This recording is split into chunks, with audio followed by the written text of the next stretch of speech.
గూర్చి ఆయన కనికరమును గూర్చి దేవుని మహిమపరచుటకును క్రీస్తు సున్నతి గల వారికి పరిచారకుడు ఆయను. నిన్న మనం బ్యానర్ మీద ఉన్నటువంటి మన థీమ్ వచనాన్ని చూసుకున్నాం. యెషయా గ్రంథంలో నుంచి ఏ విధంగా దేవుడు లేకపోతే ఇశ్రాయేలు ప్రజలకు వెలుగు వచ్చింది అని చెప్తున్నాడు అన్న విషయాన్ని చూసుకుంటూ వస్తున్నాం. అయితే ఏ కారణంగా ఈ మాటలు చెప్పారు, ఏ సందర్భంలో చెప్పారు అన్న విషయాన్ని చూస్తూ మానవుడు ఏ విధంగా దేవుని స్వరూపము మరియు పోలిక చొప్పున చేయబడ్డాడు, అలా చేయబడిన మానవుడిగా ఉండక మానవుడిగా ఆయన ఇచ్చిన బాధ్యతలతో కూడినటువంటి ఆశీర్వాదాన్ని అనుభవించక ఆయన ముందు పెట్టిన గురి మానవుడిగా బ్రతకటం, మానవుడిగా దేవుని యొక్క రాజ్యాన్ని, దేవుని యొక్క పరిపాలనను ఈ ప్రపంచంలో లేకపోతే ఈ లోకంలో లేకపోతే ఈ భూమి పైన నిర్వర్తించటం. కానీ దేవుణ్ణి తిరస్కరించటం కారణం చేత మానవుడు అనగా దేవుని స్థానాన్ని కోరుకోవటం కారణం చేత, దేవుడు అవ్వాలి అన్న ఆలోచన కారణం చేత తన గురిని కోల్పోయాడు. అలా మానవుడిగా ఉండలేకపోయాడు, అటు దేవుడు అవ్వలేకపోయాడు. రెంటికి చెడ్డ రేవుడు అన్న విషయాన్ని మనం చూసాం. దాన్నే పాపము అంటారు. గ్రీక్ భాషలో పాపానికి వాడిన పదం హమర్తియా. హమర్తియా అని అంటే అర్థం ఏమిటి అని అంటే గురి కోల్పోవటం, గురిని కోల్పోవటం, నీ ఎదురుగా ఉన్న లక్ష్యాన్ని అందుకోలేకపోవటం, నీకిచ్చిన ఉద్దేశ్యాన్ని నువ్వు మర్చిపోవటం, దాన్నే పాపము అని పిలుస్తారు. దేవుణ్ణి తిరస్కరించిన మనిషి పాపి అయ్యాడు. దేవుణ్ణి తిరస్కరించి మనిషి మానవత్వంలో కుంటుబాటు వచ్చింది. మనిషి సరిగ్గా మనిషిగా బ్రతకలేకపోతున్నాడు. దాని కారణం చేత వేరు వివిధమైన స్కీమ్స్, వివిధమైన పద్ధతుల ద్వారా ఒకరిపైన ఒకరు, ఒక మానవుడిపైన ఇంకొక మానవుడు రాజ్యమేలే, పెత్తనం చేసే, సబ్జుగేట్ చేసే, తక్కువ చేసి చూసే, స్త్రీ పురుషుడని, చిన్న పెద్ద అని, గ్రీకు దేశస్థుడు యూదుడని, నల్లవాడు తెల్లవాడని, కులం పేరిట క్రైస్తవుడు క్రైస్తవేతరుడని, మతం పేరట మానవులు విభజించుకోవటం మొదలుపెట్టారు. మానవులు విభజించుకుంటూ దూరం అవటానికి గల కారణం హమర్తియ, పాపము అనగా వారి ముందున్న గురిని కోల్పోవటం.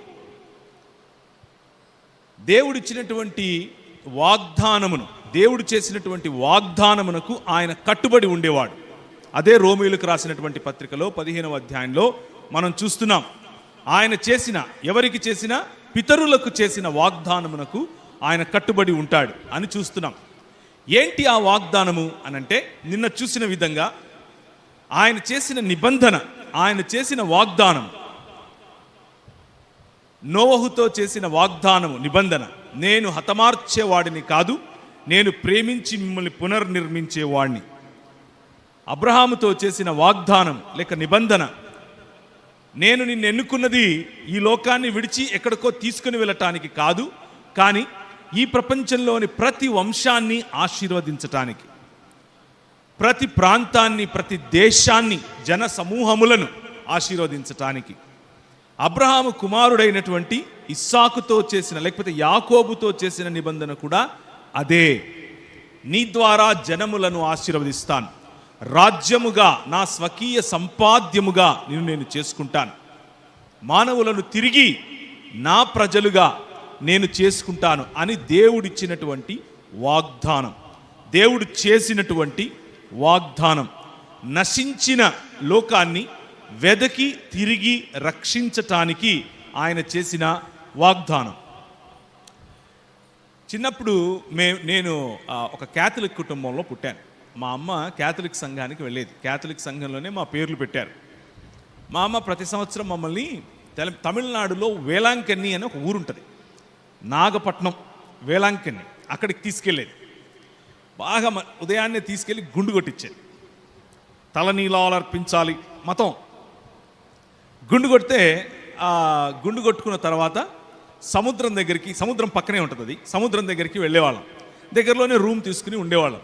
హోటల్ బాగా అందరు కాంపిటీషన్తో కడతాం. నేను మా అన్న ఒక చిన్న బకెట్ కొనుక్కొని వెళ్ళేవాళ్ళం. ఆ బకెట్తో ఇసుక తీసుకోవటం, వేయటం, ఉత్తటం, దానిపైన ఒకటి అలా దాని జెండా లాగా పెట్టడం, ఇలాంటివన్నీ చేసేవాళ్ళం.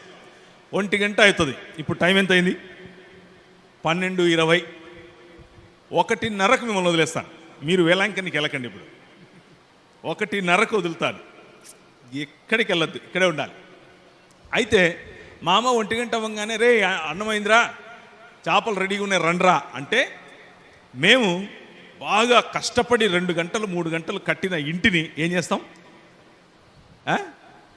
కరెక్ట్, పరిగెట్టుకుంటూ వచ్చి దాని మీద కాలుతో దాన్ని తన్నేసి వెళ్ళిపోతాం. మన దేవుడు అలాంటి వాడు అంటారా? Do you think our God is like that? దేవుడు నిన్న మీరు చెప్పినట్లు 6 దినములలో చేసిన సృష్టిని మొదటి దినం బాగుంది, రెండో దినం బాగుంది, మూడో దినం బాగుంది అంటూ చెబుతూ వచ్చి మనిషిని చేసిన తర్వాత చాలా బాగుంది అని అన్నాడు.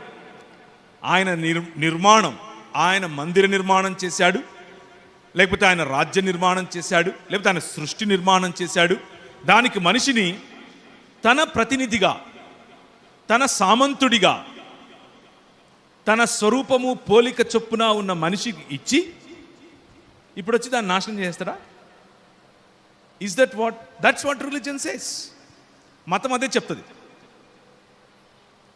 But that is not what Bible is saying. Bible చెప్పేది అది కాదు. మన దేవుడు వెదకి రక్షించువాడు.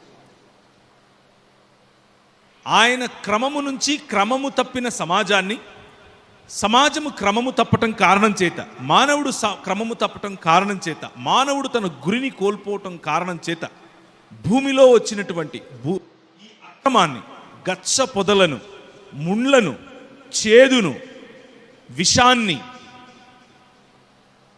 ఆయన పునరుద్ధరీకరించబోతున్నాడు. దాన్నే పునరుత్థానం అని అంటున్నాం. పునరుత్థానము అనేటటువంటి నూతన జీవితాన్ని మనకి ఇవ్వాలని ఆయన కోరుకుంటున్నాడు. నిన్న మనం చూసాం నిమ్రోదు సమయంలో ఉన్న సామ్రాజ్యం. కెమెరా తిప్పితే ఎక్కడికి వచ్చింది? మెసపెటోమియా ప్రాంతానికి వచ్చింది. మెసపెటోమియా ప్రాంతంలో ఎవరిని ఎన్నుకున్నాడు? ఎవరితో వాగ్దానం, ఎవరితో నిబంధన? అబ్రహాముతో నిబంధన. నిమ్రోదు అనే సూపర్ పవర్, లేకపోతే మనుష్యులలో అత్యధికమైన అధిపతి అని అనుకున్న ఆ సామ్రాజ్యంలో నుండి నోవహు, లేకపోతే ఆ సామ్రాజ్య కాలంలో నోవహు అక్కడి నుంచి మెసపెటోమియా అనేటటువంటి సివిలైజేషన్ ఉన్న సమయంలో అబ్రహాం, అక్కడి నుంచి అబ్రహాము పిల్లలను ఎక్కడికి తీసుకెళ్ళాడు చెప్పాలి? ఐగుప్తు, ఈజిప్ట్ లేకపోతే ఐగుప్తు అప్పటికే సూపర్ పవర్గా ఎదిగినటువంటి ఐగుప్తు తమ సొంత ఆలోచనలు, మనుష్యులు ఏర్పరచుకున్నటువంటి సిస్టమ్స్, మనుష్యులు ఏర్పరచుకున్నటువంటి వనరులు, అవి నీళ్లు కావచ్చు, పంటలు కావచ్చు, వర్షం కావచ్చు, శరీరాలు కావచ్చు, మిడతలు, బొబ్బలు, ఇలా వేరు రకాలైన తెగుళ్లను తీసుకొని వచ్చి ఆ 10 రకాలైనటువంటి దేవీ దేవతలను, 10 రకాలైనటువంటి వనరులను, మానవుడు ఏ వనరులనైతే తన పైన రాజుగా, తన పైన అధిపతిగా ఉంచుకున్నాడో ఆ వనరులను నశింపచేసి, ఓడించి, నిన్న మనం చూసుకున్నట్లుగా గద్దరెక్కల మీద నేను మిమ్మల్ని మోసుకొని వచ్చాను అని చెప్తాం. మళ్ళీ ఒకసారి వెళ్దామా? మనం ఆపిన చోటనే మళ్ళీ మొదలు పెడదాం. నిర్గమాకాండం 19వ అధ్యాయం 1 నుంచి 7 వరకు, 4 నుంచి చదవటం మొదలు పెట్టండి. నిర్గమాకాండం 19వ అధ్యాయం. నేను ఐగుప్తీయులకు ఏమి చేసి తినో మిమ్మును గద్దరెక్కల మీద మోసుకొని నా యొద్దకు మిమ్మును ఎట్లు తీసుకొని వచ్చి తినో మీరు చూచితిరి. ఆయన చేసిన వాగ్దానము తన యొద్దకు మళ్ళీ మనుష్యులను, తన యొద్దకు మళ్ళీ తన స్వరూపము పోలిక చొప్పున ఉన్న మనుష్యులను ఒక రాజ్యముగా, ఒక క్రమములోనికి, ఆయన మార్గములోనికి తెప్పించుకోవటం. ఆ వాగ్దానమునకు ఆయన నీతిమంతుడు, కట్టుబడి ఉన్నవాడు, వాగ్దానమును స్థిరపరచువాడు. నెహెమ్యా గ్రంథం ఈ మాటను నెహెమ్యా అర్థం చేసుకుని తన ప్రార్థనలో ఈ విధంగా ప్రార్థిస్తున్నాడు. నెహెమ్యా 1వ అధ్యాయంలో ఆయన దగ్గరికి వచ్చి చెరపట్టబడినటువంటి ఇశ్రాయేలు గురించినటువంటి మాటలు చెప్పిన తర్వాత ఆయన దాని గురించి బాధపడి ఏడ్చి ఈ విధంగా ప్రార్థన చేస్తున్నాడు. 5వ వచనం ఎట్లనగా, ఆకాశమందున్న దేవా యెహోవా, భయంకరుడవైన గొప్ప దేవా, నిన్ను ప్రేమించి నీ ఆజ్ఞలను అనుసరించి నడుచు వారిని కటాక్షించి వారితో నిబంధనను స్థిరపరచువాడా. నిబంధనను స్థిరపరచు దేవుడు అన్నది దీన్నే దికాయసిన్ థియో అని అంటారు. అంటే ఆయన చేసిన వాగ్దానములను ఆయన స్థిరపరచేవాడు. నీతిమంతుడు అనంటే నీతి కార్యములు చేస్తాడు, మంచి పనులు చేస్తాడు, ఇలాంటి అర్థాలు ఎన్నొచ్చినప్పటికీ బైబిల్ చెప్తున్నటువంటి నీతిమంతుడు అన్న మాటకు అర్థం ఏమిటి అనంటే, ఆయన చేసిన నిబంధన పట్ల, ఆయన చేసిన వాగ్దానముల పట్ల నిఖార్స్ అయిన వాడు అని అర్థం. Right, he's right with what he said and he will make the world right to him. మనుషులను, సమాజములను, దేశములను, ప్రపంచాన్ని తిరిగి సరిచేస్తాడు. తిరిగి సరిచేసేటటువంటి ప్లాన్ ఆయనకు ఉంది. ఆ ప్లాన్ను నిన్న కూడా మనం చూసుకుంటూ వస్తున్నాం. ఆ ప్లాన్ గురించి ఈరోజు మళ్ళీ మాట్లాడుకుంటాం. ఇశ్రాయేలీయులకు వెలుగు రావటానికి, మీకు వెలుగు వచ్చింది, మీరు మళ్ళీ నిర్మింపబడతారు, దూరము నుండి మీరు తిరిగి వస్తారు అని ఎందుకు యెషయా ఈ 60వ అధ్యాయంలో చెబుతున్నాడు? నీకు వెలుగొచ్చింది అన్న విషయాన్ని ఎందుకు ప్రకటిస్తున్నాడు అనంటే, ఇశ్రాయేలీయులకు చెప్తున్నాడు, ఇశ్రాయేలీయులు మీతో చేసిన నిబంధన, మీ ద్వారా ప్రపంచములను ఆశీర్వదిస్తాను అన్న నిబంధన, మీ ద్వారా జన సమూహములను నిర్మిస్తాను అన్న నిబంధన, మీ ద్వారా సమాజములను కడతాను అన్న నిబంధన, మీ ద్వారా మనిషిని మళ్ళీ మనిషిగా చేస్తాను అన్న నిబంధన, మీ ద్వారా మళ్ళీ సమాజములో మనుషుల మధ్య ప్రేమ, ఆప్యాయతలు, అనురాగం, గౌరవం, స్త్రీ పురుషుల మధ్య సమానత్వం, రాజ్యముల నడుమ నేను రాజుగా మీరు సామంతులుగా ఏలే రోజు, ఈ ప్రపంచాన్ని, ఈ భూమిని నా జ్ఞానము చేత, నాకు సంబంధించిన ఆలోచనల చేత, నా నడవడిక చేత, లేకపోతే నా మార్గముల చేత నింపేస్తాను. నిన్న మనం చూసాం హబక్కూకు గ్రంథం, చూసామా లేదా? That's the plan of God. తిరిగి నా నివాస స్థలము, మీ నివాస స్థలము ఒకటవుతుంది. తిరిగి నేను మీ మధ్యకొచ్చి నివాసం చేస్తాను. 10 రకాలైనటువంటి దేవీ దేవతలను ఓడించి ఆయన వారిని తీసుకుని వస్తున్నాడు, విడిపించి తీసుకుని వస్తున్నాడు. ఎవరి చేత విడిపించాడు? ఈ లోక సంబంధమైనటువంటి, ఈ లోక మర్యాదకు సంబంధించినటువంటి, పెత్తనం చేసేటటువంటి, మాకు కష్టమవుతోంది అనంటే ఇంకా ఎక్కువ పనినిచ్చేటటువంటి రాజు. మనుష్యులపై రాజులైనప్పుడు జరిగే అఘాయిత్యాలు, ఆ అఘాయిత్యాల నుండి, ఆ బానిస సంకెళ్ల నుండి వారిని విడిపించి నడిపించుకు తీసుకుని వస్తున్నాడు. రాజుకు కోపం వచ్చింది. ఈ మార్గం ఎలా సాధ్యం? I am the super power here. నన్ను ఓడించే మొనగాడు ఎవరు లేడనుకున్నాను, కానీ ఒక్క రాజు, నేను రాజు అని అంటున్నాడు. ఆయన ఎవరో కూడా నాకు కనబడట్లేదు. ఆయన మోషే దేవుడట, నాకు మోషేని సైతం దేవుడిగా నా పైన ఉంచాడట. ఎవరు ఈ రాజు? ఆ రాజు ప్లాన్స్ను నేను చిన్నాభిన్నం చేస్తాను, ఈ మనుషులను నేను పోనీయను, ఈ మనుషులను నేను హతమారుస్తాను అని అనుకున్నాడు. రథాలతో, ఆయుధాలతో వయలెన్స్ బాట, మళ్ళీ వయలెన్స్, మళ్ళీ రక్తం, మళ్ళీ కత్తులు. సామ్రాజ్యమంతా ఒకటైంది. వారికి ఉన్నటువంటి యుద్ధ శక్తి మొత్తం ఒడ్డించారు. ఆ యుద్ధ శక్తి మొత్తం రథాల మీద బయలుదేరారు, తరుముతున్నారు. వీళ్ళేమో మోషేని చూసి, ఇప్పుడేం చేయాలి? రాజన్నావు, దేవుడన్నావు, నిబంధనలు గుర్తు చేసుకున్న దేవుడన్నావు, నేను ఉన్నాను, నేను విన్నాను, అని దేవుడు అన్నాడు అని అన్నాం. ఎక్కడన్నా విన్నారా ఈ మాట? ఓ ఈ రాష్ట్రంలో మీ రాజు అనలేదు, ఇంకో పక్క రాష్ట్రంలో ఇంకో రాజు అన్నాడు, నేను ఉన్నాను, నేను విన్నాను. అది ఇక్కడి నుంచి తీసుకుందే. నిన్న రాత్రి చూసాం కదా, పొద మండుతోంది కానీ కాలిపోలేదు. అందులో ఉన్న దేవుడు, అందులో నుంచి మాట్లాడుతున్న యెహోవా, దూతగా పిలువబడినటువంటి యెహోవా, నేను విన్నాను, వారి ఆర్తనాదాలు విన్నాను, నేను ఉన్నవాడను అనేవాడిని అని చెప్పాడు. చెప్పి తీసుకొస్తున్నాడు, బానే ఉంది, మరి ఇప్పుడు మేమేమవ్వాలి అని అన్నాడు. నీళ్లు చూస్తూ ఉండగా 2 పాయలయ్యాయి. సముద్రం 2గా విడిపోయింది. ఆ మృత సముద్రంలో, ఆ ఎర్ర సముద్రంలో మనుషులు నడవటం మొదలుపెట్టారు. బయటకు వచ్చారు. తరుముతూ వస్తున్నటువంటి సైన్యం అదే సముద్రంలో పడి నశించింది. వీరు మాత్రం హల్లెలూయా స్తోత్రం అని అనుకుంటూ 40 సంవత్సరాలు వాళ్ళను పోషించాడు. 40 సంవత్సరాలు వారు విత్తలేదు, వారు కోయలేదు, వారు కుప్పలుడ్చలేదు, వారు వండలేదు, వారు వార్చలేదు, వారి కడుపు నింపాడు ఈ రాజు. వారి దగ్గరికి పంటలు తీసుకెళ్లాల్సిన అవసరం లేదు, వాళ్ళందరూ కలిసి కుమారులను ఇవ్వాల్సిన అవసరం లేదు, వారందరూ కలిసి బలులు ఇవ్వాల్సిన అవసరం లేదు, వాళ్ళందరూ కలిసి ఏమీ చేయాల్సిన అవసరం లేదు.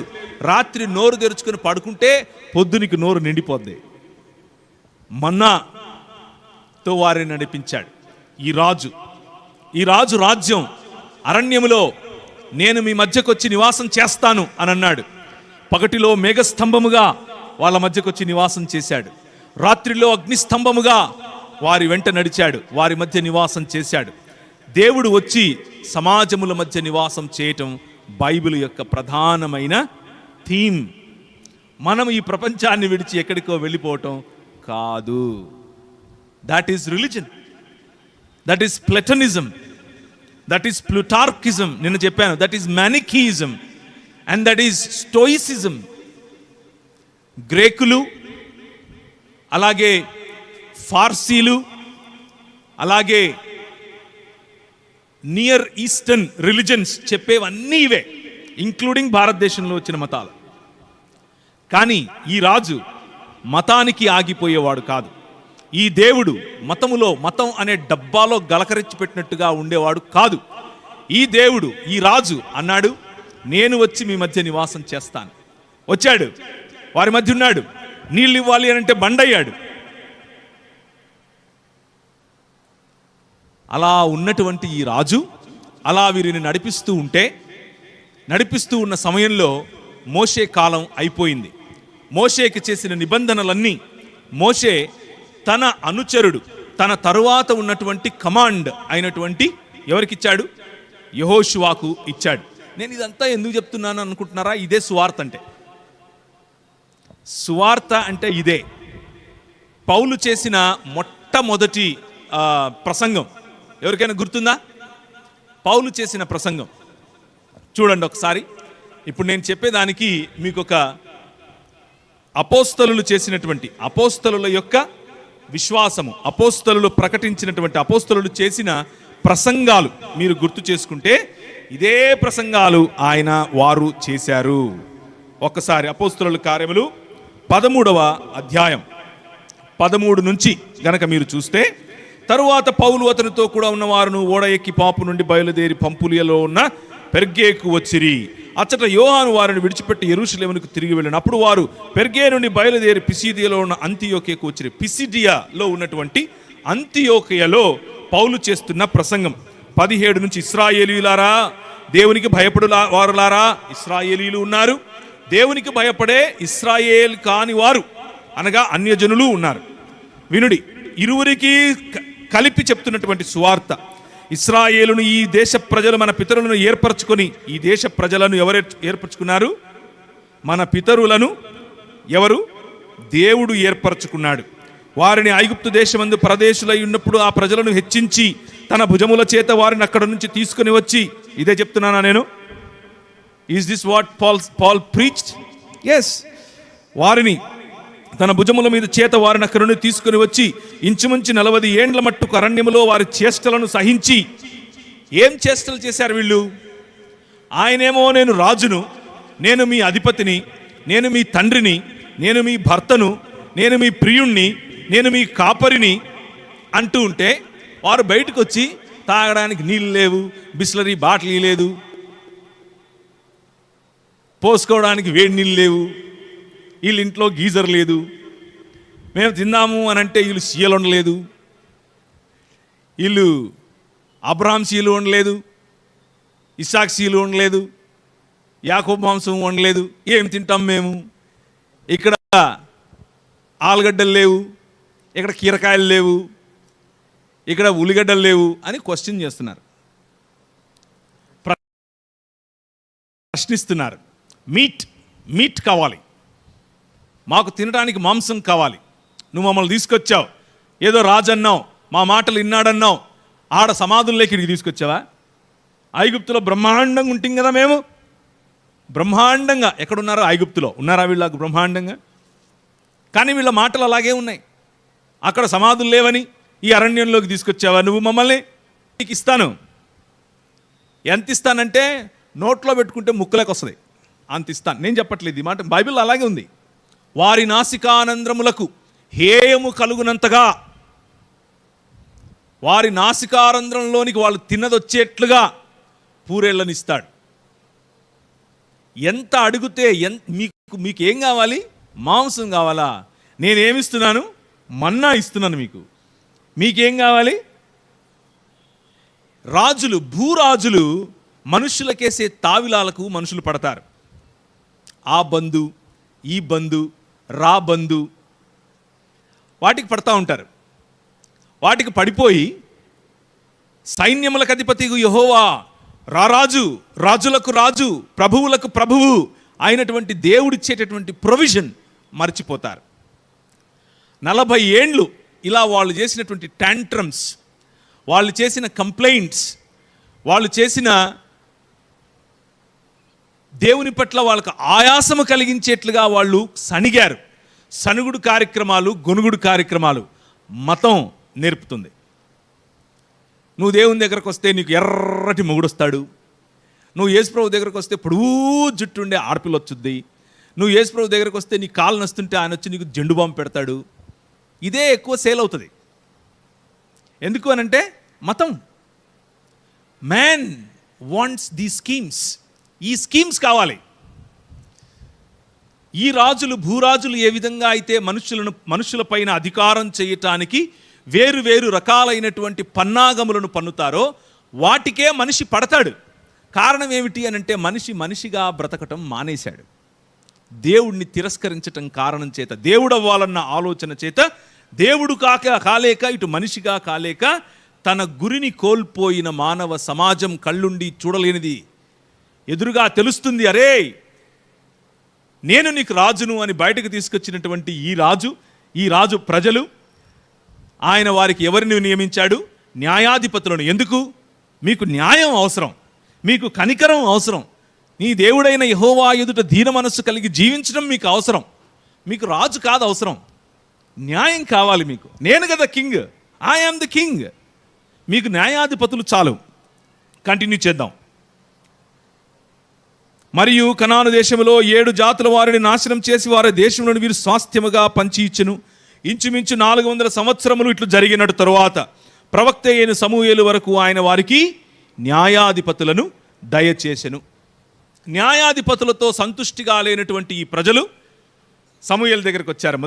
సమూయేలు దగ్గరకు వచ్చి మాట్లాడుతున్నారు. సమూయేలు నువ్వేమో మంచి న్యాయాధిపతివి, మంచోడివే, కాకపోతే నీ పిల్లలు నీ అంత మంచోళ్ళు కాదబ్బా, నీ పిల్లలు నీ అంత మంచోళ్ళు కాదు. కాబట్టి మిగిలిన రాజ్యములు, ఈ లోకంలో మిగిలిన రాజ్యాలకు ఏ విధంగా అయితే రాజున్నాడో అలా మాకు కూడా ఒక రాజు కావాలి అని అడిగారు. ఏమని అడిగారు? మిగిలిన రాజ్యములను పోలిన వారమే మేము కూడా. ద్వితీయోపదేశ కాండము 33వ అధ్యాయం. ద్వితీయోపదేశ కాండం 33వ అధ్యాయం. ఇశ్రాయేలును దేనికోసం పిలిచాడు? మనిషి దేనికోసం పిలువబడ్డాడు? మనిషి దేవుని యొక్క స్వరూపమందు పోలిక చొప్పున దేవుని యొక్క వారసుడై, దేవుని యొక్క సామంతుడై రాజ్యము పరిపాలన చేయాలి అని పిలిస్తే, ఈ లోక మర్యాద చొప్పున నేను కూడా ఈ లోకంలో ఉన్నటువంటి వనరులను నా పైన రాజుగా చేసుకుంటాను అని అనుకున్నాడు. ఇశ్రాయేలుని ఇప్పుడు పిలిచాడు. నేను నీకు రాజుగా ఉంటాను, నీ పైన రాజ్యం చేస్తాను, నీ ద్వారా అన్యజనులు అనేకులను ఆశీర్వదిస్తాను. మనం చదివినటువంటి 60వ అధ్యాయంలో మనం చదివినటువంటి మాటలు, మన ముందున్నటువంటి మాటలు, నీవు చూచి ప్రకాశిస్తావు, నీ గుండె కొట్టుకుంటుంది, ఉప్పొంగుతుంది, కన్నులెత్తి చుట్టూ చూడు, వీరందరూ కూడుకొని నీ యొద్దకు వస్తారు, నీ కుమారులు దూరం నుండి వస్తారు, ఒంటెలు సమూహము మిద్యాను ఎయిఫా లేత ఒంటెలు నీ దేశం మీదకి వ్యాపిస్తాయి, షేబ నుండి వస్తారు, బంగారు ధూపద్రవ్యం తీసుకొని వస్తారు కదా. నీ దేవుడైన యెహోవా నామమును బట్టి ద్వీపములు నా కొరకు కనిపెట్టుకున్నాయి, తర్షీషు ఓడలు మొదట వస్తాయి. ఇశ్రాయేలు పరిశుద్ధ దేవుని నామమును బట్టి దూరము నుండి నీ కుమారులు తమ వెండి బంగారాలు తీసుకొని వస్తారు. ప్రపంచములను ఆశీర్వదించాలనుకున్నటువంటి దేవుడు రాజు అయితే, ఆ రాజు, ఆ తండ్రి, ఆ భర్త, ఆ ప్రియుడు, ఆ కాపరి క్రింద ఉండేటటువంటి వాళ్ళు, నాకు ఈయనొద్దు, నాకెవరు కావాలి, మిగిలిన రాజ్యాలకు ఏ విధంగా అయితే రాజున్నాడో ఈ లోక మర్యాదలో రాజ్యం, రాజు అంటే ఏమిటో అలాంటి రాజే కావాలి అని అడిగాడు. అడిగితే ప్రభువు, ఇది 1 సమూయేలు 8వ అధ్యాయం 9వ అధ్యాయంలో మీరు చూడొచ్చు, తర్వాత ఇంటికి వెళ్ళి చూడండి. ప్రభు అన్నాడు, ఇశ్రాయేలు అప్పుడే మర్చిపోయావా నేను ఎందుకు పిలిచానో నిన్ను? 33వ అధ్యాయం ద్వితీయోపదేశ కాండం 33వ అధ్యాయం ఆఖరి నుంచి 2 వచనాలు చదువుతారా? ఇశ్రాయేలు 29 చదవండి. ఇశ్రాయేలు నీ భాగ్యం ఎంత గొప్పది, యెహోవా రక్షించిన నిన్ను పోలిన వాడెవడు, ఆయన నీకు సహాయకరమైన కేడెము, నీకు ఔన్నత్యమును కలిగించు ఖడ్గము, నీ శత్రువులు నీకు లోబడినట్లుగా వారు వేషాలు వేస్తారు, నీవు వారి ఉన్నత స్థలాలను తొక్కుతావు. నిన్ను పిలిచింది దేనికి? నీ చుట్టుపక్కల ఉన్నటువంటి రాజ్యముల మాదిరి మారిపోవటానికా? కాదు. వారి మార్గంలోనికి నువ్వు వెళ్ళిపోవటానికా? కాదు. వాళ్ళకు రాజు ఉన్నాడు, మాకు రాజు కావాలి. వాళ్ళ రాజు కోటలు కట్టుకున్నాడు, మేము కోటలు కట్టుకుంటాం. వాళ్ళ రాజుకు సైన్యం ఉంది, మాకు సైన్యం కావాలి. వాళ్ళ రాజు కత్తులు ఈటలు బర్రెలు పట్టుకొని తిరుగుతున్నాడు, మేము అలాగే తిరుగుతాం. వాళ్ళ రాజు గుర్రాలు ఎక్కి తిరుగుతున్నాడు, మాకు ఒక రాజు ఉండి గుర్రం ఎక్కాలి. నేను రాజును. మిమ్మల్ని ఏనాడైనా ఇవన్నీ అడిగానా? పన్నులు అడిగానా? శిస్తులు అడిగానా? కానుకలు ఇమ్మన్నానా? నాకు రొట్టెలు వత్తమన్నానా? నేను నడుస్తూ ఉంటే నా పైన పన్నీరు చల్లండి అని అన్నానా? నేను నడుస్తూ ఉంటే మీ పిల్లలు వచ్చి నేను అలిసి వస్తే నా కాళ్ళు పట్టండి అన్నానా? నాకు మసాజ్ చేయండి అని అన్నానా? మీరు సంపాదించిన సంపాదనలో నుండి నాకు నా అంగరక్షణ కోసం, నా అంతఃపుర రక్షణ కోసం, నేను అనుకుంటున్న నా రాజ్యం కోసం నీ పిల్లలను నేను బలి తీసుకునేట్లుగా నేను ఏ రోజైనా చేశానా? యుద్ధము యెహోవాది, నేను చేశాను యుద్ధం. ముందు సముద్రం ఉంటే దాన్ని చీల్చి పాడేశాను. ఇలా ఇంతవరకు గోదావరికి వెళ్ళాను, పెద్ద నది గోదావరి నది.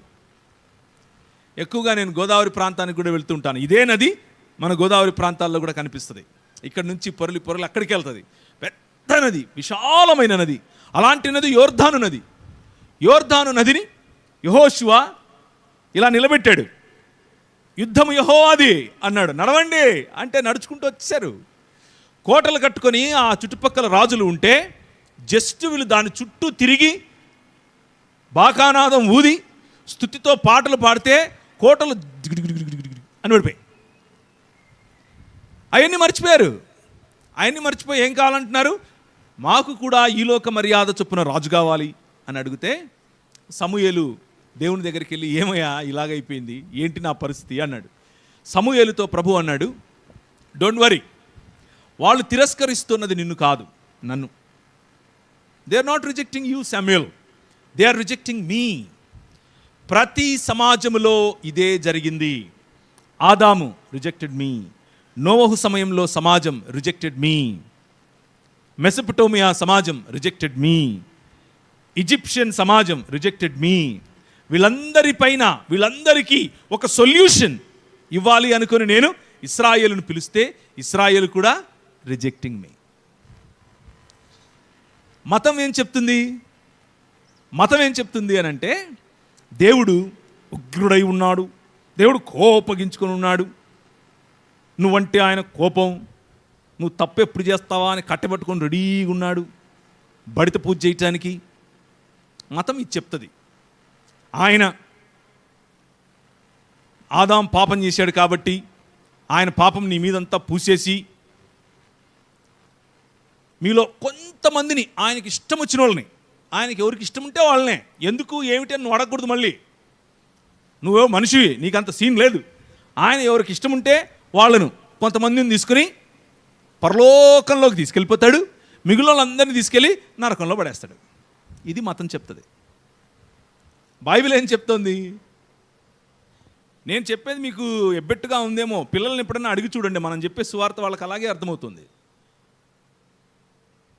ఓ జీసస్ చూస్తున్నాడు, నేను చేశాను కదా, ఇంకా నన్ను కొడతాడు, నాకు శాపం ఇస్తాడు, నేను ఇలా చేస్తే నాకు అది అవుతుంది, నేను అలా చేస్తే నాకు ఇది అవుతుంది. ఇది మతం.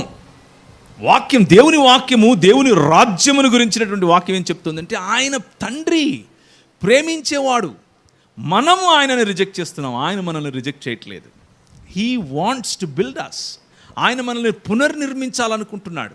ఆయన మనల్ని ఒక నిజమైన మానవ సమాజముగా మనల్ని మార్చాలనుకుంటున్నాడు, రూపాంతరములోనికి తీసుకెళ్లాలనుకుంటున్నాడు. మనం మాత్రం మతం కట్టుకుని ఆయనను మాటి మాటికి రిజెక్ట్ చేస్తున్నాం. He is a sovereign God. ఆయన సార్వభౌమాధికారి. ఆయన సార్వభౌమాధికారంలో ఆయన నిర్ణయం, ఆయన ప్లాన్ ఏమిటి? నిన్న మనం చదివాం. ఏం చదివాం? యెషయా గ్రంథంలో చదివాం. ఏమని చదివాం? చదువుతారా మళ్ళీ? What is the plan of God? దేవుని యొక్క ప్రణాళిక, దేవుడు వేసుకున్నటువంటి ప్లాన్ ఏమిటి? యెషయా గ్రంథం 45వ అధ్యాయం 18వ వచనం. మాటికి వీటిని గుర్తు చేసుకోండి. ఆకాశమునకు సృష్టికర్తయగు యెహోవాయే దేవుడు.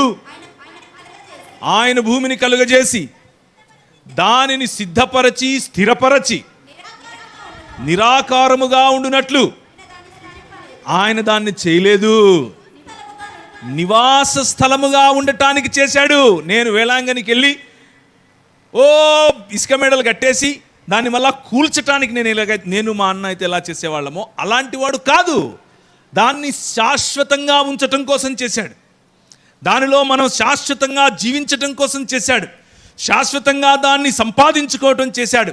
దానిని ఏలటం కోసం చేశాడు. ఇదే మాట ఎఫెసీయులకు రాసిన పత్రిక 1వ అధ్యాయంలో మీరు చూస్తారు. పౌలు ప్రకటించినటువంటి సువార్త ఇదే. ఎఫెసీయులకు రాసిన పత్రిక 1వ అధ్యాయం 10వ వచనం. దేవునికి ఉన్నటువంటి ప్లాన్, దేవుని యొక్క ప్రణాళిక, దేవునికి ఒక సంకల్పం ఉంది.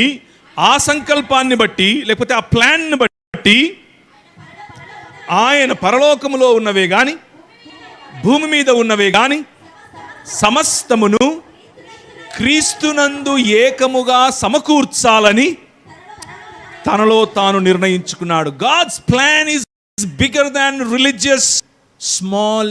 చిన్న సంకుచిత భావం కాదు దేవునిది. ఈడు నవ్వాడు, ఈయన అగ్నిలో వేసేయి, ఈడు దగ్గాడు, ఈయన తీసుకెళ్ళి వేసేసేయి, ఈడు కుంటాడు, ఈయన తీసుకెళ్ళి అగ్నిలో వేసేసేయి. He is not a cheap religious monster. మతం ప్రకటిస్తున్నటువంటి ఒక నియంత లాంటి దేవుడు ఆయన కాదు. ఆయన ప్రేమామయుడు. ఆయన క్రీస్తు అనే ఒక్క మనుష్యునిలో సర్వాన్ని, అనగా భూమి ఆకాశముల మధ్య వచ్చినటువంటి అగాధాన్ని తీసివేసి సమస్తమును సమకూర్చి క్రీస్తునందు ఐక్యపరచాలి అని అనుకుంటున్నాడు. That is the plan of God. దేవుని యొక్క ప్రణాళిక అది. ఆ ప్రణాళికలో భాగంగా ఏర్పరచుకున్నటువంటి ఇశ్రాయేలు, నువ్వు మాకొద్దు, మాకు రాజు కావాలి అన్నారు. సరే, మళ్ళీ రండి అపోస్తలుల కార్యములు 13వ అధ్యాయం. పౌలు ఏం చెప్తున్నాడు? న్యాయాధిపతులను ఆ తరువాత వారు రాజు కావాలనని కోరగా, 21వ వచనం, దేవుడు బెన్యామీను గోత్రీయుడును కీషు కుమారుడైన సౌలును వారికి 40 ఏండ్ల వరకు దయచేసిన తరువాత అతన్ని తొలగించి, hour God is a God that corrects everything. Correct చేసేవాడు ఆయన, సరిచేసేటటువంటి దేవుడు. తీర్పు తీర్చటం అనంటే సరిచేయటం, సరిచేసేటటువంటి దేవుడు. మీరు కోరుకుంటున్నారు, మీకు రాజు కావాలనుకుంటున్నారు, తీసుకోండి. కానీ మీ రాజు ఏం చేస్తాడో తెలుసా? మీ పిల్లలు, అందమైన మీ పిల్లలు, సుందరమైన మీ ఆడపిల్లలు, వాడి ముందుకెళ్ళి డ్యాన్సులు వేయాలి. బలాఢ్యులైనటువంటి మీ పిల్లలు, మగపిల్లలు, యెహోవా మీకు ఇచ్చినటువంటి వరము, వాడి ముందు ఏం చేయాలి? వాడు రథం వెళుతూ ఉంటే ముందర కొందరు, వెనకల కొందరు బల్లాలు పట్టుకొని, ఈటలు పట్టుకొని పరిగెట్టాలి. మీకు రాజు కావాలి కదా, తీసుకోండి. మీరు సంపాదించిన సంపాదనలో, మీరు విత్తిన, మీరు కోసిన, మీరు కష్టించినటువంటి మీ పొలములో నుండి అతనికి పన్ను కట్టాలి. మీరు కట్టిన పన్నుతో సారంబి వేసిన ఇంట్లో అతను ఉంటాడు. మీరు కట్టిన పన్నుతో కోటల మేడలు కట్టుకొని కోట మేడలలో ఉంటాడు. మీరు కట్టిన పన్నుతో మీ పిల్లలను ఉంపుడుగత్తెలుగా ఉంచుకుంటాడు. ఇవన్నీ నేను చెప్పట్లేదు. 1 సమూయేలు గ్రంథం 8-9 అధ్యాయాలు మీరు చదవండి, ఈ మాటలు మీకు కనిపిస్తాయి. రాజులు చేసింది అవే, రాజులు అవే చేశారు. మళ్ళీ పరిపాలన, పతనమైనటువంటి మనిషి సాటి మనిషి పైన చేసే పరిపాలన. ఎలాంటి పరిపాలన? సబ్జుగేషన్, ఒత్తిడి, లూటి. 11వ అధ్యాయం దానియేలు గ్రంథం 11వ అధ్యాయంలో మనిషి పాలనకున్నటువంటి వేరు వేరు మోడల్స్ మనకు బైబిల్ చెప్తుంది. మనుషులు ఏ విధంగా పరిపాలన చేస్తారు, రాజులు ఒకటి తర్వాత ఒకడు వచ్చి ఎటువంటి రాజ్యాలు చేస్తారు, వాళ్ళు కట్టినటువంటి రాజ్యాలు ఎలా ఉంటాయి, ఆ రాజ్యాలు ప్రజలపైన ఏ విధంగా రాజ్యం చేస్తాయి అన్నటువంటి అంశాలు అక్కడ మనకు కనిపిస్తాయి. ఒకడు ఎలా రాజ్యం చేస్తాడు అనంటే శూరత్వము చేత రాజ్యం చేస్తాడు. ఇంకొకడు ఎలా రాజ్యం చేస్తాడు అనంటే 3వ వచనం శూరత్వము చేత, 2వ వచనం సంపత్తి చేత ఒకడు రాజ్యం చేస్తాడు. ఆ తర్వాత శూరత్వం చేత రాజ్యం చేసేవాడు 3వ వచనం. 6వ వచనం సంధి చేత, కోయలిషన్ గవర్నమెంట్, UPA, NDA, ఇంకా ఇలా ఇండియా, ఇలాంటివి చాలా వస్తాయి, ప్రపంచమంతా ఉంటాయి. భూరాజులు ఐక్యముగా కూడి ఏమంటున్నారు? రండి వారి కట్లు విప్పుదము రండి. అవునా కాదా? నిన్న చూసామా? అదే మనుషులు చేసేటటువంటి పరిపాలన పద్ధతి. 20వ వచనం పన్ను చేత పరిపాలిస్తాడు. 21వ వచనం ఇచ్చకపు మాటల చేత పరిపాలిస్తాడు. హిందీలో చిక్ని చుప్డి బాతే అని అంటారు. టాకటివ్, మంచి మంచి మాటలు. ఈ దీనదాసుడు చేసే పనిని మీరు చూస్తున్నారా అంటాడు. మతం నీ పైన పరిపాలన చేయటానికి ఇచ్చకపు మాటలు, బాగా దురద చెవులు ఉంటాయి మనకు, వాటిని గిల్లే మాటలు, ఆ మాటల చేత పరిపాలన. ఇది ఎక్కడో జరుగుతున్న, లోకంలో జరుగుతున్న పరిపాలన గురించి నేను మాట్లాడుతున్నాను అనుకోండి. నో, మీరు కట్టుకున్న ఈ మతంలో జరిగే పరిపాలన గురించి కూడా చెప్తున్నాను. ఈ పరిపాలనకు, మనుష్యుని యొక్క పరిపాలనకు మీరు కట్టుకుంటున్నటువంటి ఈ మతానికి, ఈ మతం కూడా దాని పక్కనేమి లేదు. ఇందులో కూడా ఈ పరిపాలనే ఉంది. మనుష్యుల పరిపాలన, ఇచ్చకపు మాటల చేత పరిపాలన. నేను మీ ఇంటికి వస్తాను, ఏమిస్తారు? మీరు మా ఇంటికి రండి, ఏం తెస్తారు? ఇది ఈనాడు ఈ సంఘాలను పాలించే వారి యొక్క పరిపాలన. దోపుడు సొమ్ము చేత పరిపాలన. 24వ వచనం, 28వ వచనం నిబంధనలకు వ్యతిరేకంగా పరిపాలన. నిబంధన ఏమిటి? అన్నిటినీ సమకూర్చి క్రీస్తు యేసునందు ఐక్యపరచడం నిబంధన. నిబంధన వ్యతిరేకం ఏమిటి? ఇదంతా మాయ బ్రదర్, ఇక్కడి నుంచి మనం వెళ్ళిపోతాం బ్రదర్ అనేది నిబంధనకు వ్యతిరేకం. క్లియర్గా కనిపిస్తుంది కదా. మతం యొక్క పరిపాలన ఇలాగే ఉంటుంది, నిబంధనకు వ్యతిరేకంగా చేసే పరిపాలన. 36 హెచ్చించుకోవటం ద్వారా పరిపాలన. మా ఊర్లో ఒక ఆయన ఉన్నాడు హైదరాబాద్లో. ఆయన ఇలా నడుచుకుంటూ వచ్చి ఇలా షూస్ ఇప్పితే ఆయన మళ్ళా వెనక్కి వచ్చేటప్పుడు తిప్పి పెట్టాలి. ఆయన ఇలా అంటే పరిగెట్టుకుంటూ వచ్చి కోట్ తీసుకుంటారు. అక్కడ కూర్చొని ఉంటాడు. ఆ నుంచి ఇక్కడికి రావడానికి ఆయనకు బైబిల్ మోసేదానికి ఒకడు కావాలి. భలే ఉంటారు అసలు మన రాజులు, సూపరు. మన రాజులను తన్నే రాజులే పుట్ల. ఇంకా ఎందుకు అనంటే, ఇదిగో అందమైన సమాజం నెత్తిన మాకు రాజు కావాలి అని అడిగింది. మాకు నువ్వొద్దు, నువ్వు ఒక్కడే ఉంటే మాకు సరిపోదు, మాకు రాజు కావాలి అని అడిగింది. ఆ రాజులు ఏం చేస్తున్నారు? ఈ మోడల్సే ఉపయోగిస్తున్నారు. హెచ్చించుకోవటం, విగ్రహారాధన ద్వారా పరిపాలన. 38వ వచనం, 39వ వచనం విభజించటము ద్వారా పరిపాలించటం. విభజించి పాలించటం, మనుషులను విభజించి పాలించటం ఈ లోక మర్యాదలో ఉన్న రాజులు, అధికారులు తీసుకునేటటువంటి ఒక పద్ధతి. మీకు కొంచెం డిఫరెంట్గా అనిపిస్తుంది కదా, ఇది ఏంది, మేము ఇన్ని రోజుల నుంచి బైబిల్ చదువుతున్నాము, మాకు ఇట్లా అర్థం కాలేదు అని అనుకుంటున్నారా? మతంలో నుంచి చదివితే అట్లే అనిపిస్తుంది. గ్రిడ్ మార్చండి. You need to change your grid and see. దేవుడు ఆయన అద్భుత కార్యాలు, దేవుడు ఆయన యొక్క రాజ్యం, దేవుడు దేవుని రాజ్యం అనే ఈ స్పెక్ట్రమ్, ఈ గ్రిడ్లో గనక మీరు బైబిల్ని చదివితే చాలా స్పష్టంగా, మీకు ఏ థియాలజీ అవసరం లేదు, బైబిల్ చాలు, బ్రహ్మాండంగా అర్థమవుతుంది. బ్రహ్మాండంగా మీకు ఇలా అరటిపండు ఒలిచి నోట్లో పెట్టినట్లుగా అర్థమవుతుంది. మనుషులు కట్టుకున్నటువంటి మతాలు, మనుషులు కట్టుకున్నటువంటి రాజ్యాలు, మనుషులు నిర్మించుకుంటూ ఉన్నటువంటి విభజించి పాలించే తత్వాలు, నువ్వు 2 నువ్వు ఆ చర్చ్కి వెళ్ళాలి, నువ్వు 3 నువ్వు ఈ చర్చ్కి వెళ్ళాలి, విభజించుకోవట్లేదా? మీకు అర్థమైంది, నాకు తెలుసు ఆ విషయం, మీకు అర్థమైందని. విభజించి పాలించే క్రమంలో మైక్ పట్టుకో, నేను ఉన్నతమైన బ్రాహ్మణ కుటుంబంలో నుంచి వచ్చాను బ్రదర్, మిగిలిన కుటుంబాలన్నీ ఉన్నతం కావా? ఎవరు నీ రాజు? మనుధర్మశాస్త్రమా, బైబిలా? What are you trying to say? దేవుని రాజ్యము అనేటటువంటి ఈ ఏకమానవ శరీరం, ఒక్కటే మనిషి, ఒక్కటే మానవ సమాజం అనేటటువంటి ఈ స్ఫూర్తి, ఈ ఆలోచన పట్టనివ్వదు మతం, విభజించి పాలిస్తుంది. ఇవన్నీ చేస్తాడురా బాబు అని ప్రభు ముందే చెప్పాడు. కానీ వాళ్ళు అన్నారు, సరే పర్లేదులే, కానీ మాకు మాత్రం రాజే కావాలన్నాడు. సరే, మళ్ళీ అపోస్తలుల కార్యములకు రండి. కానీ ఆయన వాడిని తొలగించి ఏమన్నాడు? ఆయన హృదయానుసారుడైనటువంటి దావీదును వారి మీద రాజుగా నియమించాడు. ఏమని రాశాడు అక్కడ? అతనిని తొలగించి దావీదును వారికి రాజుగా ఏర్పరచెను. మరియు ఆయన, నేను యెష్షయి కుమారుడైన దావీదును కనుగొంటుని, అతడు నా ఇష్టానుసారుడైన మనుష్యుడు, అతడు నా ఉద్దేశ్యములన్నీ నెరవేర్చునని చెప్పి అతన్ని గూర్చి సాక్ష్యం ఇచ్చాను. దేవుని ఉద్దేశ్యములు ఏమిటి?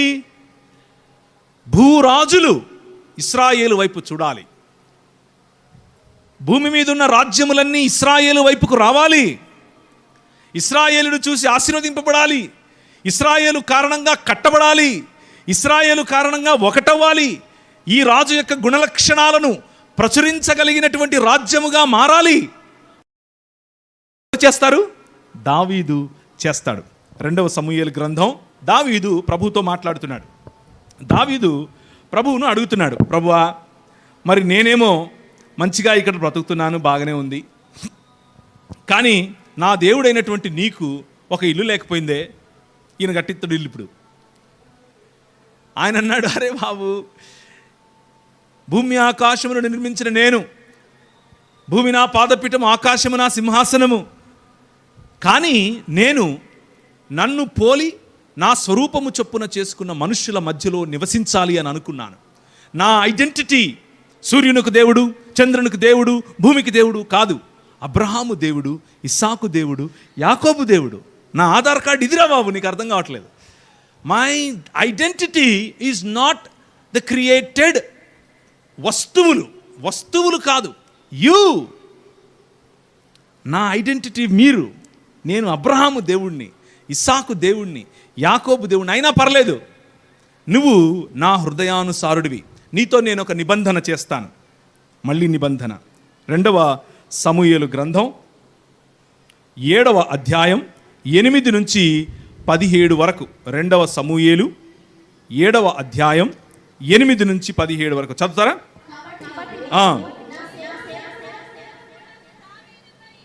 ఇలాగు చెప్పుము, సైన్యములకు అధిపతి యెహోవా నీకు సెలవిచ్చిందేమనగా, గొర్రెల కాపులోనున్న నిన్ను, గొర్రెల దొడ్డిలో నుండి నిన్ను తీసి ఇశ్రాయేలీయులను నా జనముల మీద అధిపతిగా నియమించి తిని, నీవు పోవు చోట్లనెల్లా నీకు తోడుగా ఉండి, నీ శత్రువులందరినీ నీ ఎదుట నిలవకుండా నిర్మూలం చేసి, లోకములోని గనులైన వారికి కలుగు పేరు నీకు కలుగజేసి ఉన్నాను. ఇశ్రాయేలు, నీ భాగ్యం ఎంత గొప్పది.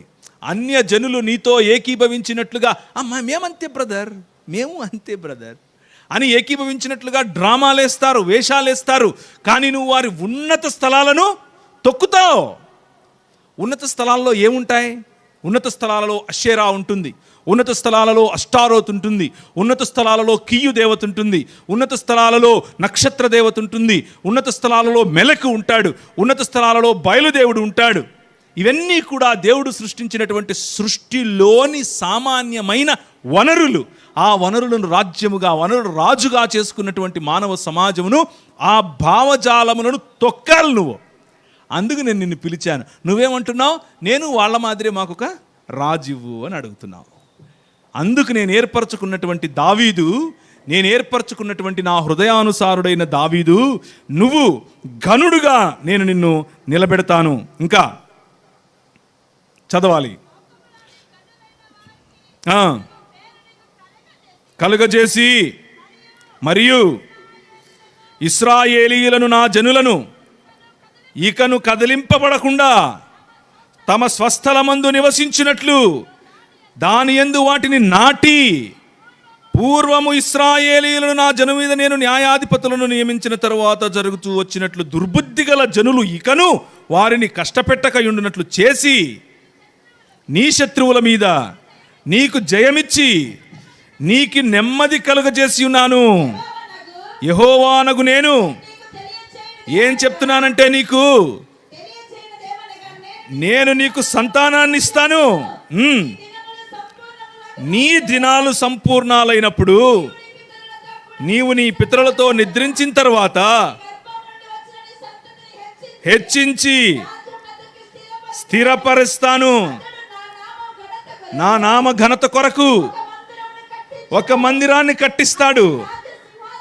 ఆ రాజ్య సింహాసనమునే నిత్యముగా స్థిరపరుస్తాను. ఇది డేవిడ్. అతనికి నేను తండ్రిగాను, అతడు నాకు కుమారుడై ఉండను.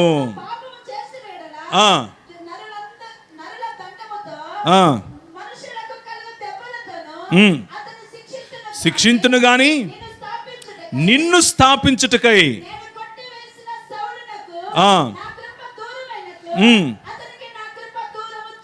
నా కృప దూరము చేయను. నేను దండిస్తాను, నేను సరిచేస్తాను, కానీ నా కృప దూరం చేసుకునేవాడిని కాదు.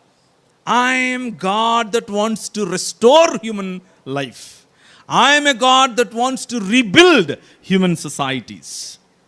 నీ రాజ్యాన్ని నిరంతరము ఉండేట్లుగా చేస్తాను. ఇది దావీదుకు చేసినటువంటి కవెనెంట్, నిబంధన. మొదటి నిబంధన నోవహు, రెండవ నిబంధన అబ్రహాము, మూడవ నిబంధన ఇస్సాకు, అలాగే యాకోబు, నాలుగవ నిబంధన యాకోబు కుమారులైనటువంటి ఇశ్రాయేలుకు మోషే ద్వారా ఇచ్చిన నిబంధన. ఇప్పుడు ఐదవ నిబంధన దావీదు నిబంధన. రాజ్యం ఎప్పటికీ నిలిచి ఉండే రాజ్యం. నీ కుమారుడిలో నుండే ఆ రాజ్యాన్ని తీసుకొని వస్తాను. నీ కుమారుడిలో నుండే ఆ రాజ్యం ఉంటుంది. ఆయన నెక్స్ట్ వెంటనే వచ్చిన కుమారుడు సొలొమోను. ఆ సొలొమోను మందిరాన్ని నిర్మించాడు. దేవుని షకీనా మహిమ అక్కడికి దిగి వచ్చింది. గుర్తుందా మీకు? 2వ సమూయేలులో ఆయన మందిర నిర్మాణం చేయటం, అక్కడ నుంచి ఆయన ప్రతిష్ఠించిన సమయంలో ప్రార్థించిన సమయంలో యెహోవా షకీనా మహిమ అక్కడికి దిగి రావటం. The presence of the Lord comes to human beings. మనుషుల మధ్యకు ఆయన దిగి రావటం. మందిరము లేకపోతే గుడారము అనగా it is a microscopic expression where God meets human beings. మనుష్యులను దేవుడు కలుసుకునే, లేకపోతే దేవునితో మనుష్యులు కలుసుకునే, లేకపోతే భూమి ఆకాశముల కలయిక యొక్క, మర్త్యామర్త్యముల యొక్క కలయిక యొక్క, నశించిపోయే ఎప్పటికీ నశించినటువంటి రాజ్యముల యొక్క ఇంటర్లాకింగ్, ఇలా కలిసిపోయేటటువంటి ఒక ప్రదేశమే మందిరం అంటే. ఆ మందిరాన్ని నీ కుమారుడు నిర్మిస్తాడు. ఆ కుమారుడి వరకే ఆగిపోయావు. నీ వంశములో నుంచే ఇంకొక కుమారుడు వస్తాడు. ఆయనతో నేను చేసే నిబంధనను చూద్దువు గాని అన్నట్లుగా పౌలు మనతో మాట్లాడుతున్నాడు. ఇప్పుడు ఒకసారి చూడండి మళ్ళీ అపోస్తలుల కార్యములు 13వ అధ్యాయం. నా ఉద్దేశ్యములన్నీ నెరవేర్చునని చెప్పి అతని గురించి సాక్ష్యం ఇచ్చాను. 23 అతని సంతానము నుండి దేవుడు తన వాగ్దానము చొప్పున ఇశ్రాయేలు కొరకు రక్షకుడగు యేసును పుట్టించెను. This is the context. ఈ సందర్భంలో మనము అడ్వెంట్ను జరుపుకుంటాం. ఈ సందర్భంలో మనము ఇశ్రాయేలు నీకు వెలుగొచ్చింది అన్న మాటలు అర్థం చేసుకోవాలి. ఈ సందర్భంలో సమస్త మనుష్య జాతికి రావాల్సినటువంటి వెలుగు వచ్చింది అన్న విషయాన్ని మనం అర్థం చేసుకోవాలి. ఏదో ఊరికే సుత్తి థియాలజీ చెప్పటం కాదు. This is the story of our anthropology. మనుష్యుల మానవ జీవన మనుగడకు కావలసినటువంటి సంపూర్ణమైన కథనం.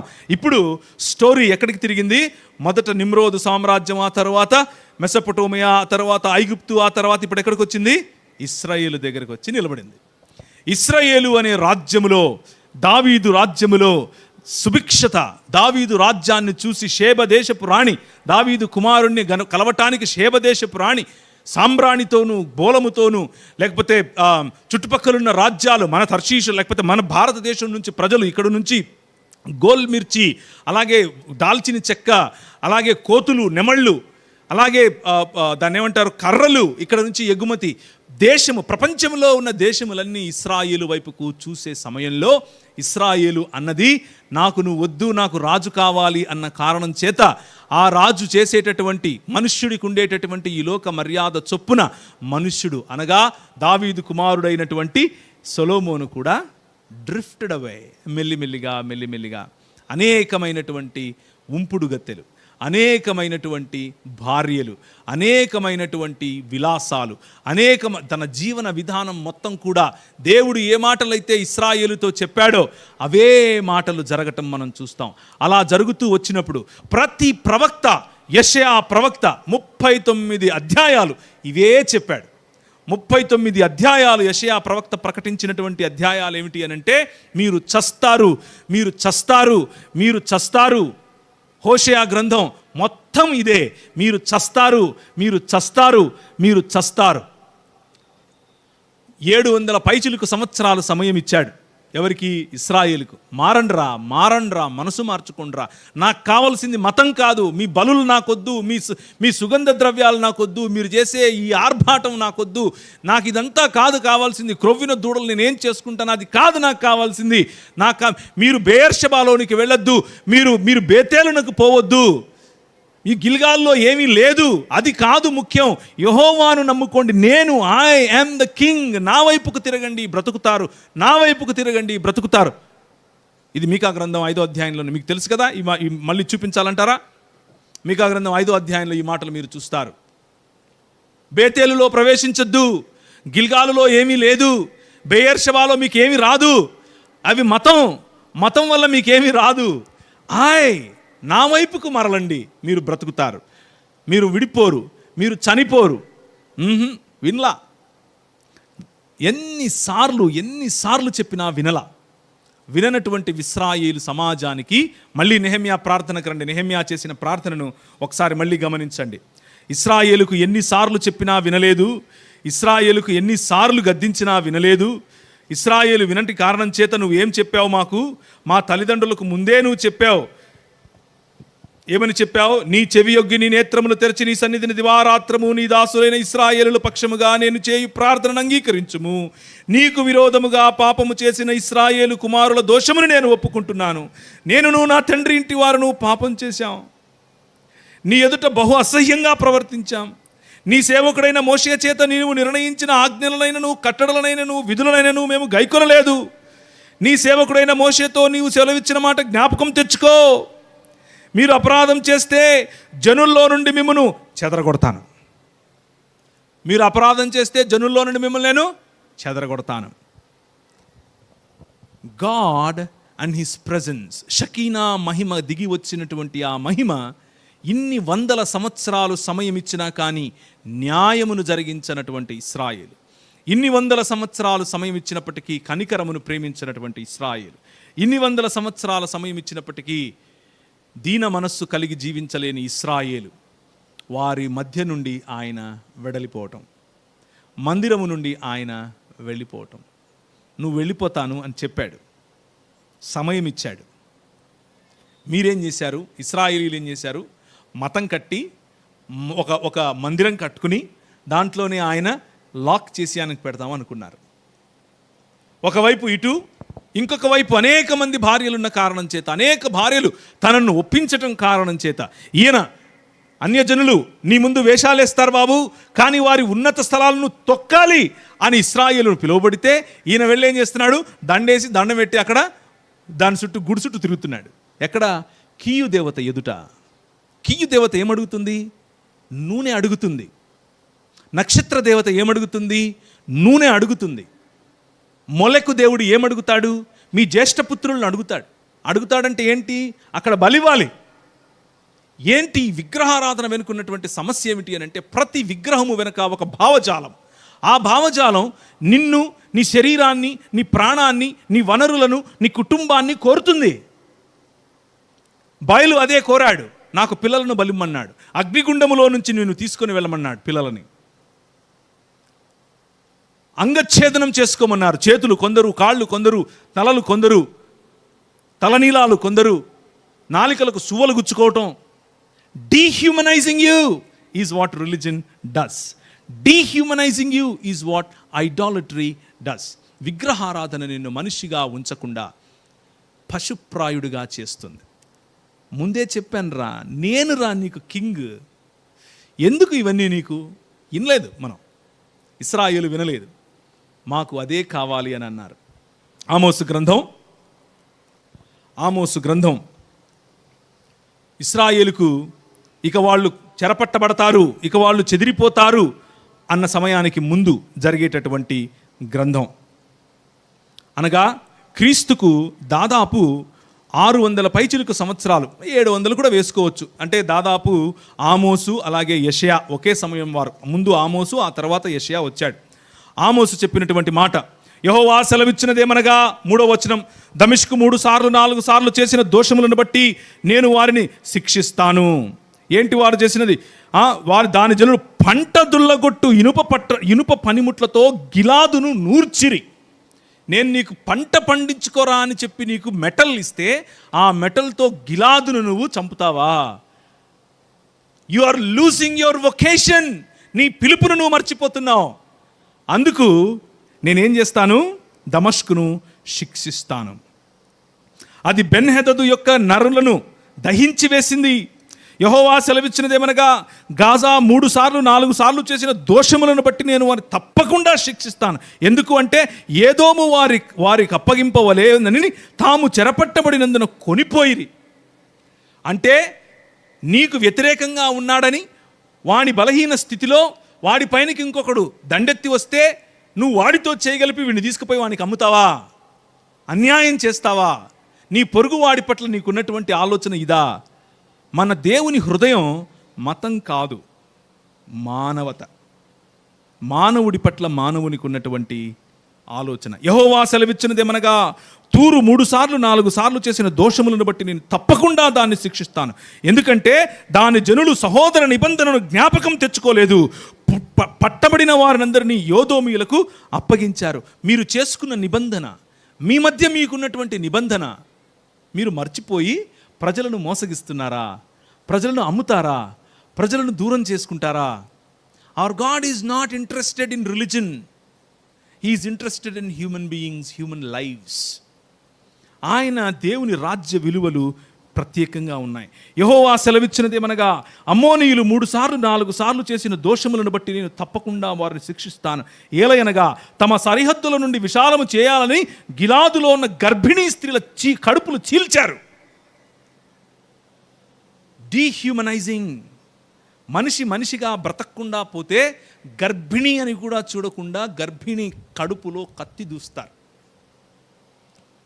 This is what is painful to God. నువ్వు ఆదివారం ఎన్నిసార్లు పల్టీలు కొట్టావు? నువ్వు శనివారం ఎన్నిసార్లు చేతులు ఎత్తావు? నువ్వు శుక్రవారం ఎంత అన్నం తినకుండా ఉన్నావు? నువ్వు గురువారం ఎన్ని కాటేజ్ మీటింగులకు వెళ్ళావు? ఇవన్నీ మంచిదే, మనకు కావాలి. భక్తి ఫైన్. కానీ భక్తితో ఆగిపోతే ఇశ్రాయేలు అవుతాం. భక్తితో ఆగిపోతే సాటి మనిషి పట్ల ప్రేమ పోతుంది. భక్తితో ఆగిపోతే మతంలో దిగుతాం. మతంలో దిగితే మనిషి పట్టెడన్నం తిన్నాడా లేదా అన్నది కూడా తెలియదు. పైన స్టార్ ఉంటుంది, ఇంట్లో బిర్యానీ ఉంటుంది, చెట్టు ఉంటుంది, డెకరేషన్ ఉంటుంది, అమ్మ ఉండదు.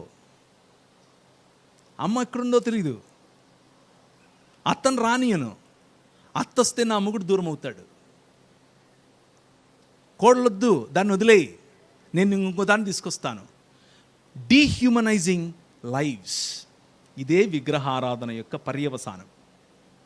విగ్రహారాధన వల్ల వచ్చేటటువంటి పర్యవసానం ఆమోసు చెప్తున్నాడు. ముందుకెళ్దాం.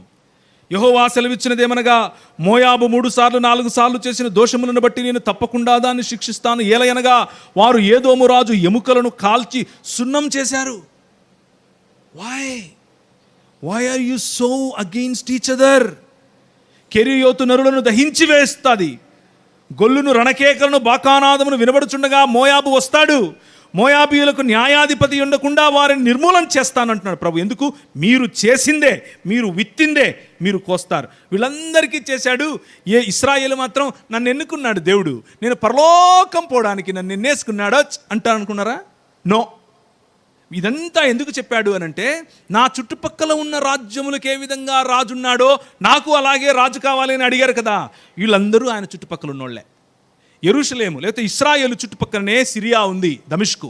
ఇశ్రాయేలు చుట్టుపక్కలనే గాజా ఉంది, ఫిలిస్తీ.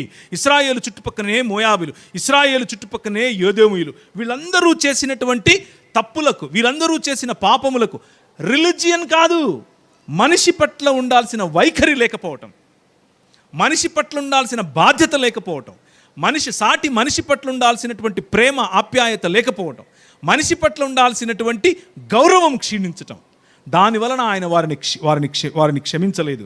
యెహోవా సెలవిచ్చినదేమనగా, యూదా 3 సార్లు 4 సార్లు చేసిన దోషములను బట్టి నేను వారిని తప్పకుండా శిక్షిస్తాను. యూదా ఇప్పుడు ఒకే దేశమైనటువంటి ఇశ్రాయేలు 2 రాజ్యాలైపోయింది. సొలొమోను తర్వాత మెల్లిమెల్లిగా క్షీణించినటువంటి ఈ సమాజం విభజించి పాలించుకోవాలి అని నిర్ణయించుకుంది. ఆల్రెడీ చూపించానా మీకు? విభజించి పాలిస్తారు. విభజించుకుంది. ఒకటి యూదా, ఇంకొకటి వారు చేసిన సమస్య ఏమిటి? ఏలయనగా వారు తమ పితరులను అనుసరించిన అబద్ధములను చేపట్టి మోసపోయి యెహోవా ధర్మశాస్త్రమును విసర్జించి ఆయన విధులనైనను గైకొనకపోయిరి. యూదా మీద అగ్ని రాజేస్తాను. యెహోవా సెలవిచ్చినదేమనగా, ఇశ్రాయేలు 3 సార్లు 4 సార్లు చేసిన దోషములను బట్టి నేను తప్పకుండా దాన్ని శిక్షిస్తాను. ఏలయనగా ద్రవ్యమునకై దాని జనులు నీతిమంతులను అమ్మేస్తారు. అంటే 10 రూపాయలు ఇస్తే వాడు మంచోడో చెడ్డోడో కాకుండా వాడిని విడిచిపెడుతున్నావు నువ్వు. దరిద్రుల నోటికి మన్ను వేయుటకు బహు ఆశపడతారు, దీనుల త్రోవకు అడ్డం వస్తారు. తండ్రియు కుమారుడు ఒకే దాన్ని కూడి నా పరిశుద్ధ నామమును అవమానపరుస్తారు. తాకట్టుగా ఉంచబడిన బట్టలను అప్పగింపక వాటిని పరుచుకొని బలిపీఠము ఎదుట పండుకొని జుల్మానా సొమ్ముతో కొనిన ద్రాక్షారసమును తమ దేవుని మందిరములోనే పానం చేస్తారు. This is not about religion anywhere. ఎక్కడన్నా కనిపించిందా? మీరు నా ముందు ఉపవాసం ఉంచలేదు, నువ్వు నా ముందు డక్కి కొట్టలేదు, నువ్వు నా ముందు పాట పాడలేదు, నువ్వు నా ముందు చప్పట్లు కొట్టలేదు, నువ్వు నాకు హల్లెలూయా చెప్పలేదు, హలో చెప్పలేదు. అలుగుతున్నాడా దేవుడు? No, that is not his concern. His concern is you are not treating human being like human being. నీవు నీ సాటి మనిషిని మనిషిగా చూడలేకపోతున్నావు. అవతల వాడు దరిద్రుడు అని తెలిసి కూడా వాడి నోట్లో మట్టి కొడుతున్నావు. ఏం మతం రా నీది? ఎందుకు నీ మతం? నాకు అవసరమా ఇది? నీ మతం కోసం నేను ఇక్కడ వెయిట్ చేస్తున్నాను అనుకుంటున్నారా? That is what he is saying. ఆమోసు గ్రంథంలో అంటాడు, మీ బలి అర్పణలు నాకు హేయము, నాకొద్దు. మీ హల్లెలూయా, మీ స్తోత్రం, మీ మారనాథ, మీ ప్రైజ్ ద లార్డ్, మీ దాన్ని ఏమంటారు వందనాలు, ఇంకా చాలా ఉన్నాయి మనకు divisions, denominations. I hate it. నీ మతం ఎవరికి కావాలి? ఏం లాభం నీ వల్ల? నువ్వు సప్పట్లు కొట్టుకొని ఇంటికి పోతే చేతులు అరుగుతాయి తప్ప. What is expected? నీ నుంచి కోరుకుంటున్నది ఏమిటి? ఆయన నీ నుంచి ఏం ఆశిస్తున్నాడు? ఈ మాటలు చెబితే ఇశ్రాయేలు వినలేదు. కాబట్టి నేను మీ మీదికి తీసుకొస్తాను, వీళ్ళందరినీ ఎలా శిక్షించానో మిమ్మల్ని అలాగే శిక్షిస్తాను అన్నాడు. మళ్ళీ అపోస్తలుల కార్యములు 13వ అధ్యాయం. ఆయన మాట విననటువంటి ఈ ప్రజలపైన రక్షకుడు ఒకరు కావాలి, ఒక రాజు కావాలి, ఒక అధిపతి కావాలి. ఆ అధిపతి ఇంకెవరో కాదు, తన వాగ్దానము చొప్పున ఇశ్రాయేలు కొరకు రక్షకుడగు యేసును పుట్టించెను. ఆయన రాకముందు యోహాను ఇశ్రాయేలు ప్రజలందరికీ మారు మనస్సు విషయమై బాప్తిసం ప్రకటించెను. మారు మనస్సు ఎందుకు? యెహోవా మార్గములను విడిచారు. యెహోవా వారి నుంచి వెడలిపోయాడు. వెడలిపోయినటువంటి యెహోవా తిరిగి రావాలి, నువ్వు రావాలి అని ఎదురు చూస్తున్నారు. ఎప్పుడొస్తావు? కొల్లగొట్టబడిన, చెరలోకి తీసుకొని పోబడిన ఈ ఇశ్రాయేలు మృతతుల్యమైన ఇశ్రాయేలు, దేవుని సన్నిధిని కోల్పోయిన ఇశ్రాయేలు, చచ్చిపోయిన ఇశ్రాయేలును ఏలటానికి ఒకడు కావాలి. చచ్చిపోయిన ఇశ్రాయేలును తిరిగి బ్రతికించటానికి ఒకడు కావాలి. చచ్చిపోయిన ఇశ్రాయేలు నడుమ దేవుని యొక్క సన్నిధి దిగి రావాలి. దేవుని సన్నిధి దించటానికి, దేవుని రమ్మని అడగటానికి ప్రజలు వేచి చూస్తున్నారు. దేవుని యొక్క ఈ మూవ్మెంట్స్ మనము చూడాలి. ఈ మార్గములు, లేకపోతే దేవుని యొక్క మార్గములు చూడటం కోసం ప్రజలు వేచి చూస్తున్నారు. దేవుని రాజ్యం కోసం వేచి చూస్తున్నారు. కింగ్డమ్, ఈ రాజ్యం రావాలి. ఎప్పుడొస్తుంది? దానియేలుకు కనిపించిన స్వప్నం ఇదే. ఈరోజు సాయంత్రం మళ్ళీ చూద్దాం దాని గురించి. యెషయా ప్రకటించినటువంటి 39 అధ్యాయాలు, 40 అధ్యాయం వరకు కూడా ఇదే. మీరు పాపం చేశారు, ఆయన మీ నుంచి వెళ్ళిపోయాడు. మీరు పాపం చేశారు, ఆయనను తిరస్కరించారు, ఆయన మీ నుంచి వెళ్ళిపోయాడు. అందుకే మీరు చెదరగొట్టబడ్డారు, మీరు వెళ్ళిపోతారు, మీరు వేరు దేశాలకు చెదరగొట్టబడతారు. ఆయన చెప్పాడు, ప్రవచించాడు. ఆమోసు ప్రవచించాడు, హోషేయ ప్రవచించాడు, ప్రతి ఒక్కరూ ఇదే ప్రవచించారు. కానీ వీళ్ళు మాత్రం వినలేదు. చివరికి చావు జీవోత్సవంలా బ్రతికారు. 700 పైచిలుకు సంవత్సరాలు. ఎక్కడ? బబులోను, అస్తహశస్త రాజు, ఇలా నలుగురు రాజులు, 4 రాజ్యాలు, 5 రాజ్యాలు, 6 రాజ్యాలు, రాజ్యాల తర్వాత రాజ్యాలు మారుతూ వచ్చాయి. God took these people to the next super power which is Babylon. మళ్ళీ గుర్తు తెచ్చుకోండి. నిమ్రోదు సమయం, మెసపటోమియా సమయం, ఐగుప్తు సమయం, ఇస్రాయేలు సమయం నుంచి బబులోను సమయం, the super power of the world. ఆ బబులోనును ఊరికే విడిచిపెట్టలేదు సుమా. ఆ బబులోనులో ఉన్న రాజుకు చెమటలు పట్టాయి. ఈరోజు సాయంత్రం మళ్ళీ దాని గురించి చూద్దాం. కానీ దేవుడు కోరుకుంటున్నది మనిషి నుంచి, ఆయన చేసిన కవెనెంట్ గురించి ఏమిటి అని గనక మనం ఆలోచిస్తే, మనుషులు ఏర్పరచుకున్నటువంటి ఈ మనుషుల యొక్క స్కీమ్స్, మనుషుల యొక్క పద్ధతులు, మనుషులు ఏర్పరచుకున్నటువంటి వారి పారంపర్యాచారాలు, ఆ పారంపర్యాచారాలు మతం. ఇది మార్కు సువార్త 7వ అధ్యాయంలో మీరు చూస్తారా? మార్కు సువార్త 7వ అధ్యాయం 7 నుంచి 13 వరకు చూస్తే, ప్రభువు ఈ లోకంలో తిరిగినప్పుడు ఆయనకు బద్ధశత్రువు అయినటువంటి మతంతో మాట్లాడుతూ అంటున్నాడు, మీ పారంపర్యాచారాల వలన మనుషులను మీరు తొక్కి పట్టుకుంటున్నారు అన్న విషయాన్ని ఆయన చెప్తాడు. ఆమోసు గ్రంథం 5వ అధ్యాయం 24వ వచనం. ఈ పారంపర్యాచారముల వల్ల, మనుష్యుడు నియమించుకున్నటువంటి ఈ క్రియేట్ చేసుకున్నటువంటి ఈ మతం వల్ల, మనుష్యుడు క్రియేట్ చేసుకుంటున్నటువంటి ఈ పద్ధతుల వల్ల దేవుని హృదయం ఎలా ఉంది? ఆమోసు గ్రంథం 5వ అధ్యాయం 24వ వచనం. నీళ్లు పారునట్లుగా దానిపైన, 24 కదా, 22 నుంచి చదవండి. నాకు దహన బలులను, నైవేద్యాలు నువ్వు అర్పిస్తే నేను వాటిని అంగీకరింపను. సమాధాన బలులుగా మీరు అర్పించే క్రొవ్విన పశువులు నేను చూడను. మీ పాటలు పాడుతున్నారు కదా, హల్లెలూయా, స్తుతి స్తోత్రం, ఈ ధ్వని నా యొద్ద నుండి తొలగనియండి. మీ గిటార్లు, మీ ట్రంపెట్లు నాకు అస్సలు ఇష్టం లేదు. అది నీళ్లు పారునట్లుగా న్యాయము జరగనివ్వండి. This is what I want. గొప్ప ప్రవాహముగా నీతిని ప్రవహింప చేయండి. ఇది కదా నాకు కావాలి, ఇది నాకు కావాలి. మీరేమో నేను పాటలు పాడతాను, నేను చప్పట్లు కొడతాను, నేను పల్టీలు కొడతాను, నేను అన్నం మానేస్తాను అంటారేంటి? నాకేమొస్తుంది? ఏంటి లాభం దానివల్ల? What is it? మీ భక్తి మంచిదే, మీది వరకే. బట్ వాట్ ఐ డిజైర్, నేను ఏం కోరుకుంటున్నాను అనంటే, నీరు ప్రవహించినట్లుగా, మీ గోదావరి నది ఏ విధంగా అయితే ప్రవహిస్తుందో అలా న్యాయాన్ని మీరు ప్రవహింపచేయండి. సంఘాలలో మన ఈ వార్షికోత్సవ దినంలో నేను మీకు ఒక మాట గుర్తు చేయాలనుకుంటున్నాను. స్త్రీ పట్ల ఎటువంటి వివక్ష మన సంఘాల్లో కనిపిస్తోంది? స్త్రీ సశక్తీకరణ అన్న విషయాన్ని క్రైస్తవ సంఘం కొన్ని వేల సంవత్సరాల నుంచి ప్రతిపాదిస్తూ తీసుకొస్తూ ఉంటే ఈరోజుకు స్త్రీ పైన జరిగే అన్యాయం పట్ల మాట్లాడేదానికి సంఘంలో ఒకరికి నోరు రాదా? కుల వివక్ష పేరు మీద ఒకరి మీద ఒకరు మనం అన్యాయంగా రాజ్యం చేసుకోవట్లేదా? అన్యాయంగా ఒకరిని తొక్కిపట్టేటటువంటి ఈ దురాగతాలు మన మధ్యలో లేవా? వాటిని చూసి దేవుడు సంతోషిస్తాడు అనుకుంటున్నారా? కేవలం మీ భక్తి కారణం చేత, మీ తెల్లబట్టల కారణం చేత, మీ హల్లెలూయా, మీ స్తోత్రం, మీ వందనాల కారణం చేత? No, he is not happy about that. ఆయన వాటిని చూసి సంతోషించేవాడు కాదు. అవి ఆయనకు హేయములు. ఆయన వాటిని పట్టించుకోడు. ఆయనంటే ఇష్టం లేదు ఆయనకు. ఏమి కొనిపోయి నేను యెహోవాను దర్శించుదును, ఏమి తీసుకొని వచ్చి ఆయన సన్నిధిలోనికి నేను తీసుకుని ఒత్తును, వేలాది నదులంతా విస్తారదైన తైలమును నేను తీసుకొని వస్తే ఆయన ఒప్పుకుంటాడా? నా జ్యేష్ఠపుత్రుని, నా గర్భఫలమైన జ్యేష్ఠపుత్రుని తీసుకొని వస్తే ఆయన ఒప్పుకుంటాడా? మనుష్యుడా, ఏది ఉత్తమమో నేను ముందే చెప్పాను కదా నీకు. సరళమైన నా మాటలు నువ్వు ఎందుకు మతంగా కట్టుకుంటున్నావు?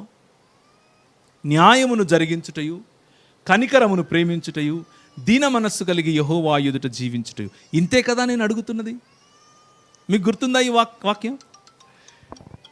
రైట్? న్యాయము జరిగించుటయు, దీన మనస్సు మరియు కనికరము యొక్క ప్రేమ. That's what God wants.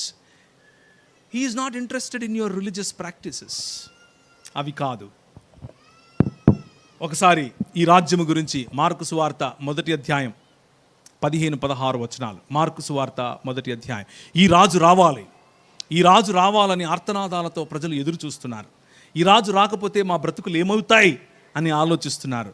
చెరలో ఉన్నటువంటి ఇశ్రాయేలు చెర నుంచి రావాలి, చెర నుంచి వచ్చి ఆయన రాజ్యాన్ని స్థాపించాలి. ఆయన రాజ్యంలో, లేకపోతే దేవుడే రాజుగా ఉన్నప్పుడు మేము అక్కడ బ్రతకాలి అన్నటువంటి ఆలోచనలో ఇశ్రాయేలు ప్రార్థన చేస్తోంది. ఇశ్రాయేలు ప్రార్థనకు ప్రతిఫలమే మార్కు సువార్త 1వ అధ్యాయం. కాలము సంపూర్ణమైనప్పుడు ఏంటి? మార్కు దొరకలేదా మీకు? నంది చదవమంటారా? కాలము సంపూర్ణమై ఉన్నది, దేవుని రాజ్యము సమీపించి ఉన్నది, మారు మనస్సు పొంది సువార్తనముడని చెప్పుచు. దేవుని సువార్త ఏమిటి అని అంటే రాజ్యం వచ్చేసింది అని చెప్పటమే. రాజు వచ్చేశాడు అని చెప్పటమే. రాజు వచ్చేశాడు, రాజ్యం వచ్చేసింది అని చెప్పేటటువంటి సువార్తను ఇక్కడ ప్రకటిస్తున్నది ఎవరంటే స్వయంగా రాజే. ఈ రాజును గురించి యెషయా గ్రంథం 39 అధ్యాయాలు మీరు చస్తారు అని చెప్తే 40వ అధ్యాయం నుంచి మిమ్మల్ని బ్రతికిస్తాను, మిమ్మల్ని తిరిగి తెస్తాను, మిమ్మల్ని తిరిగి నిర్మిస్తాను అని చెప్తున్నాడు. ఇప్పుడు చదవండి వెనకున్నటువంటి వచనం. ఇది దానికి ఉన్నటువంటి నేపథ్యం. చదవండి మళ్ళీ గట్టిగా, మీ ఎదురుగానే ఉంది. అది కాదు, బ్యానర్ మీద ఉండేది ఇది. నీకు వెలుగు వచ్చి ఉన్నది.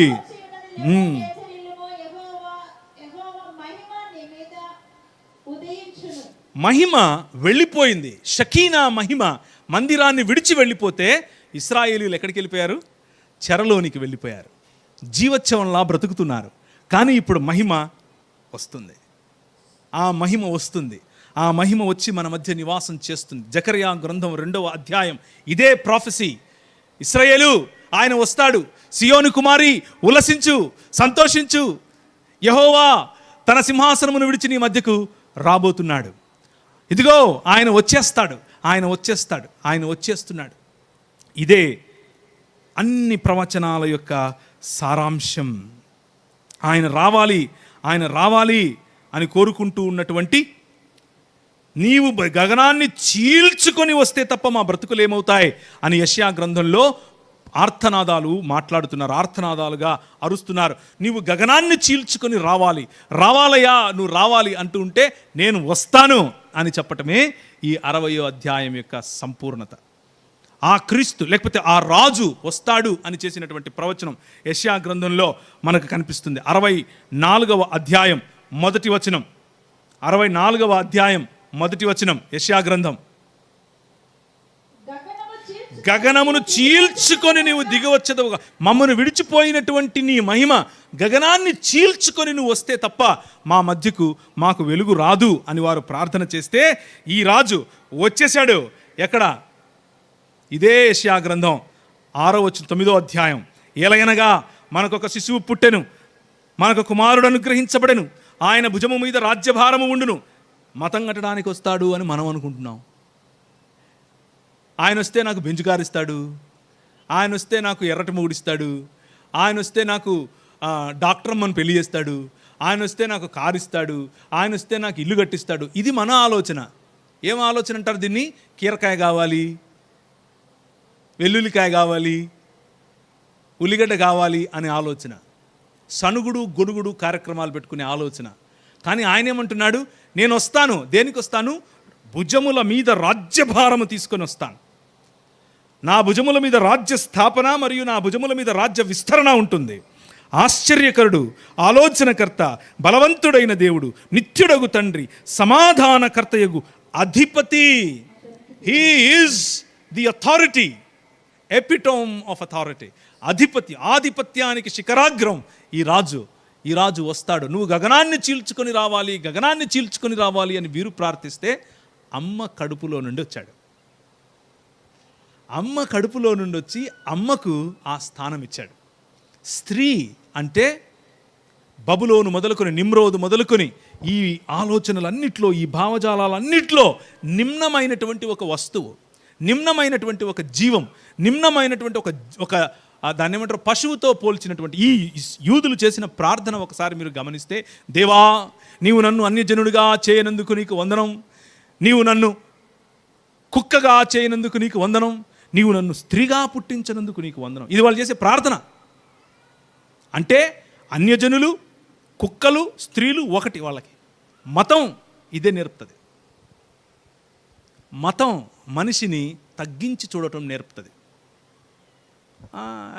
I'm greater than him. నేను ఎప్పుడు బ్రదర్, చాలా బ్రదర్, హెచ్చించుకునే మతం, అవతలి వాడిని తగ్గించే మతం, అవతలి వాడి విలువను నిర్వీర్యం చేసే మతం.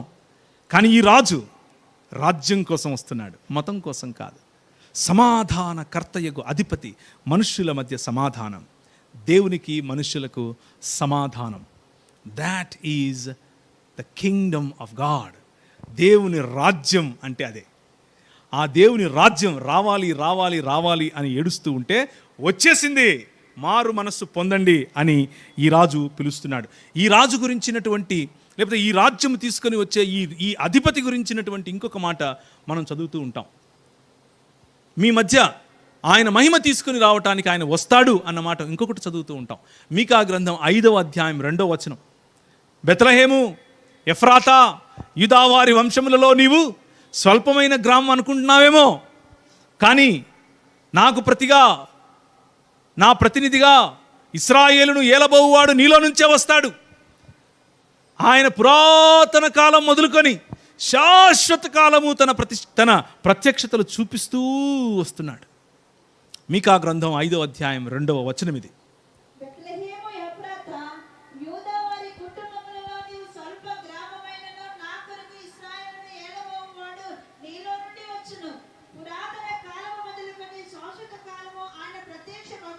పురాతన కాలం మొదలుకొని శాశ్వత కాలం ఆయన ప్రత్యక్షమవుతూ ఉన్నాడు. ఈరోజు ఈ పండాళ్ళలో కూర్చున్నటువంటి మీరు, భోజనానికి మీకు మధ్యలో నేను నిలబడుకున్నానని నాకు తెలుసు, ఇంకొద్దిసేపు మాట్లాడితే రాళ్లతో కొడతారని కూడా తెలుసు, అయినా కానీ పిలుస్తున్నాను. ఈ రాజుతో మీకు పరిచయం ఉందా? మతం వరకే ఆగుతున్నారా? ఈ రాజును మీరు పరిచయం చేసుకున్నారా? ఈ రాజుతో ఎప్పుడైనా మాట్లాడారా? ఆయన ప్రత్యక్షతలు పురాతన కాలం మొదలుకొని శాశ్వత కాలం ఉన్నాయట. ఈరోజు నీకు అందుబాటులో ఉంది. Have you ever met this king? ఈ రాజుని ఎప్పుడైనా కలిసావా? ఈ రాజుతో ఎప్పుడైనా మాట్లాడావా? నాకు నెత్తిన వస్తుంది దేవా అంటే ఆయన వచ్చి జెండుబాం పెట్టడానికి అనుకుంటారు పొరపాటున. ఆయన చేస్తాడు. స్వస్థత మన చేతికి ఇచ్చాడు. మనం చేయి పెట్టిన చోట స్వస్థత, మనం కాలు పెట్టిన చోట సుభిక్షత, మనం మాట్లాడిన ప్రతి మాటలో జీవం. కారణం ఏమిటి అని అంటే ఈ రాజుతో ఉన్న సంబంధం. ఈ రాజుకు మనం ఎప్పుడైతే అలీజియన్స్, ఈ రాజుకి ఎప్పుడైతే విశ్వాస్యత చూపిస్తామో, విశ్వాసం అనంటే ఇక్కడ నమ్మేది కాదు, విశ్వాస్యత, ట్రస్ట్, లీనింగ్ ఆన్ హిమ్, ఆయన మీద ఆయన పద్ధతులపైన ఆధారపడటం. ఎప్పుడైతే ఆయనకు ప్రతినిధిగా బ్రతుకుతామో అప్పుడు ఎక్కడ తిరిగితే అక్కడ స్వస్థత, ఎక్కడ మాట్లాడితే అక్కడ జీవం, ఏది తాకితే దానిలో జీవం, ఏది పలికితే అక్కడ సుభిక్షత, ఎవరిని ముట్టితే వారి నుంచి దయ్యములు వెడిలిపోతాయి. మనం ముట్టనవసరం కూడా లేదు, దూరం నుంచి చూస్తే పోతాయి. This is the Kingdom of God.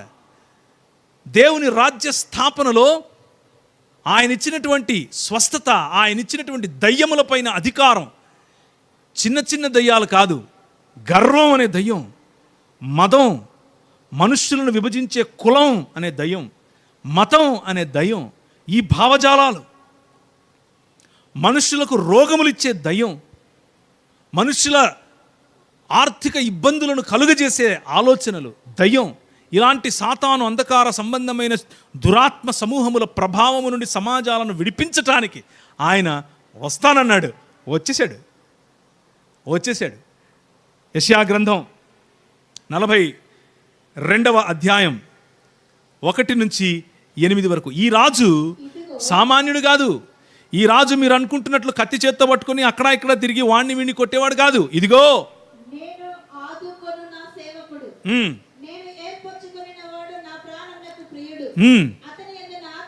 అతని యందు నా ఆత్మ నుంచి ఉన్నాను. ఎవరు మాట్లాడుతున్నారు ఇక్కడ? రాసే ప్రవక్త మాట్లాడుతున్నాడా? దేవుడు మాట్లాడుతున్నాడా? యెహోవా దేవుడే మాట్లాడుతున్నాడు. లేకపోతే ఆయన ఆత్మ ఉంచటం ఏమిటి? అతడు అన్యజనులకు న్యాయం కనపరచును. ఏం కనపరచడానికి వస్తాడు?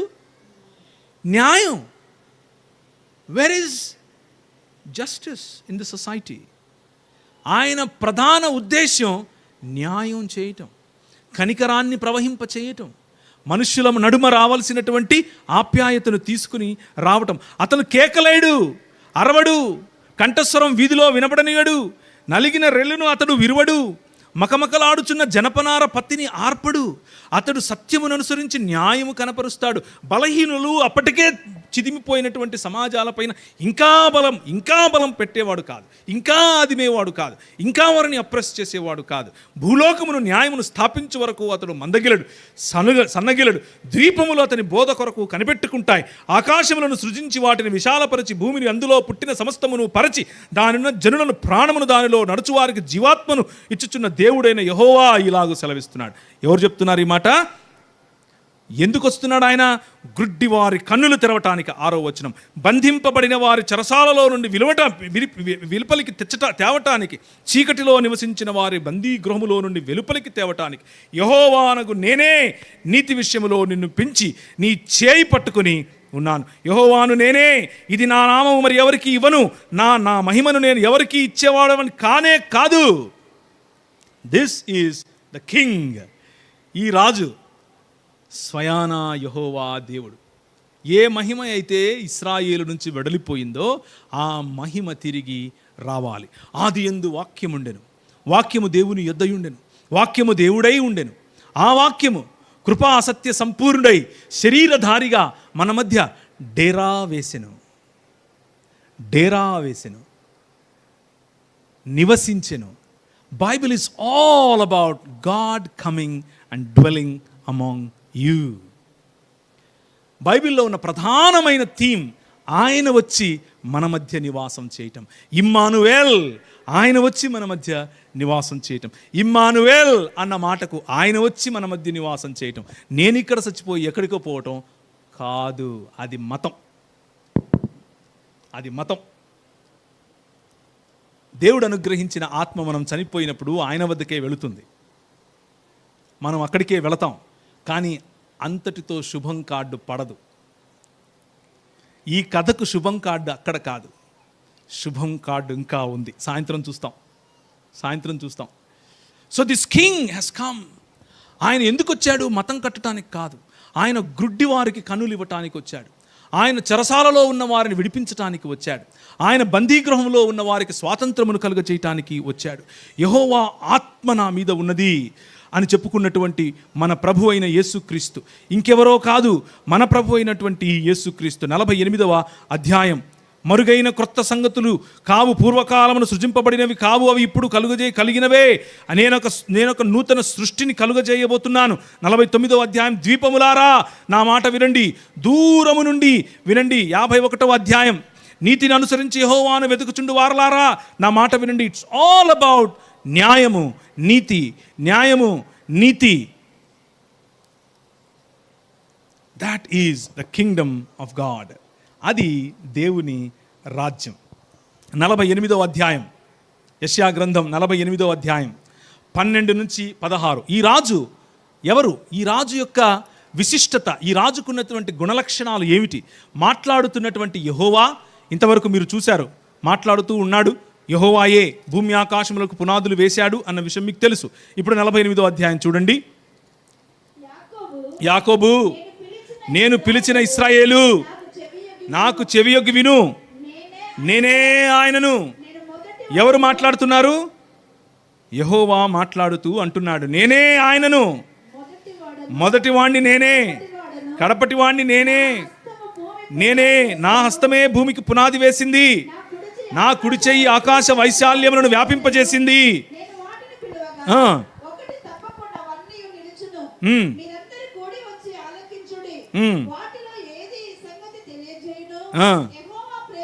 పదిహేనవ వచనం, నేనే ఆజ్ఞ ఇచ్చిన వాడును, నేనే అతనిని పిలిచి తిని.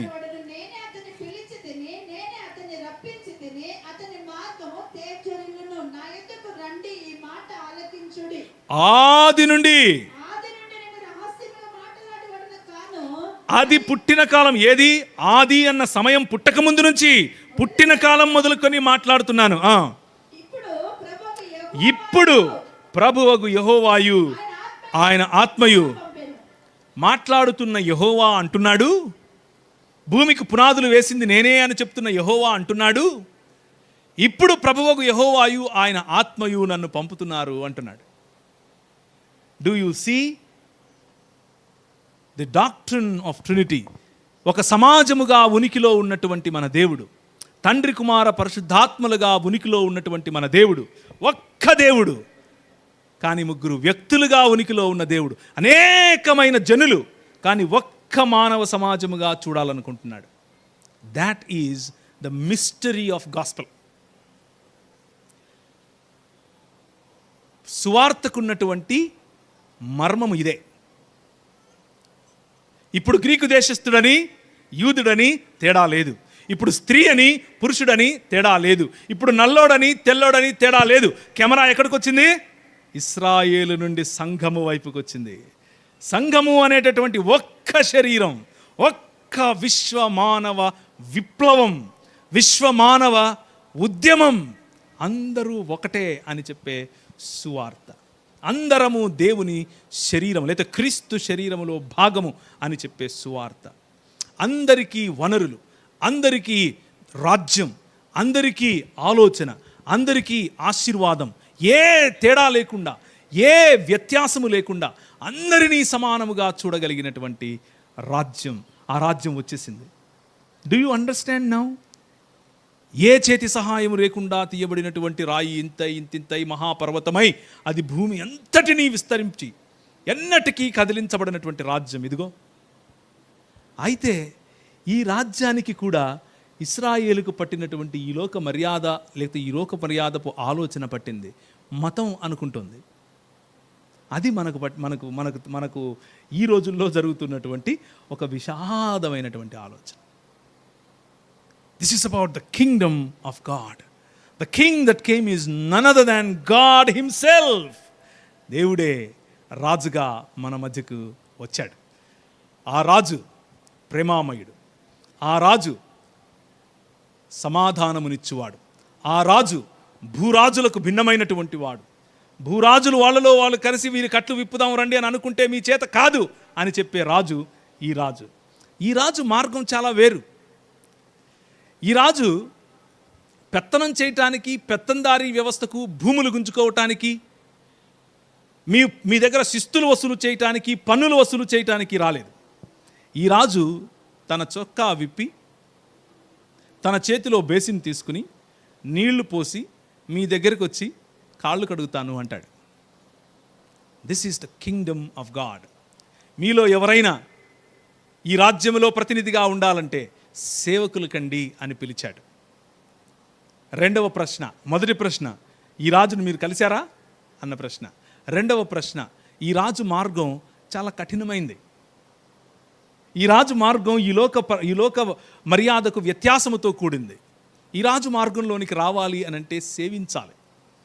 ఈ రాజు మార్గంలోనికి రావాలంటే సాటి మనిషిని గౌరవించాలి. ఈ రాజు మార్గంలో బ్రతకాలంటే సాటి మనిషికి కావలసిన ఉపాధి గురించి ఆలోచించాలి. సాటి మనిషికి కావలసిన భోజనం గురించి ఆలోచించాలి. నిన్న మిమ్మల్ని అందరినీ లేచి నిలబడి ఒక మాట చెప్పమని చెప్పాను. మళ్ళీ లేచి నిలబడతారా?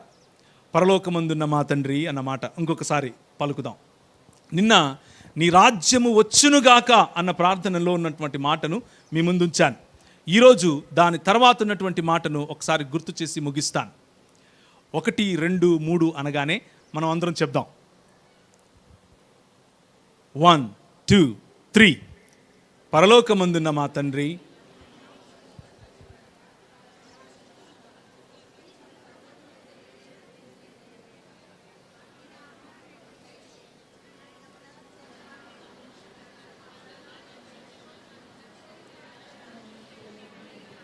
రాజ్యం నీది, శక్తి నీది, మహిమ నీది అనే ఈ రాజ్యంలో పట్టెడు అన్నం,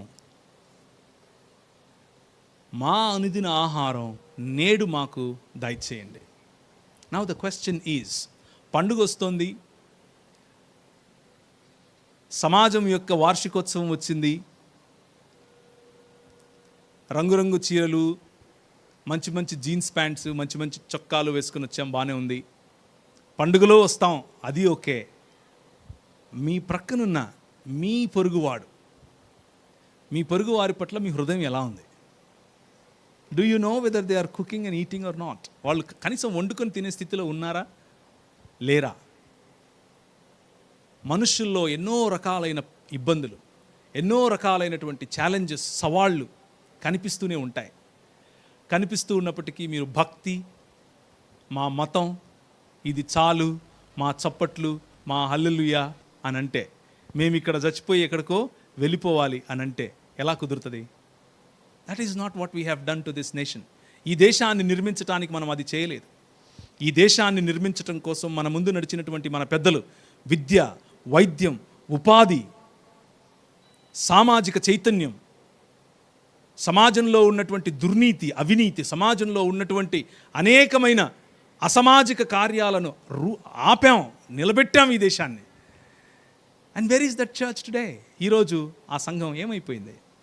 భక్తిలో మాత్రమే ఆగిపోతారా? ప్రతి రంగములోనూ ఈ దేవుని రాజ్య స్థాపన మరియు విస్తరణ అవసరం లేదా? తలలో ఉంచుకుంటే ప్రార్థిద్దాం.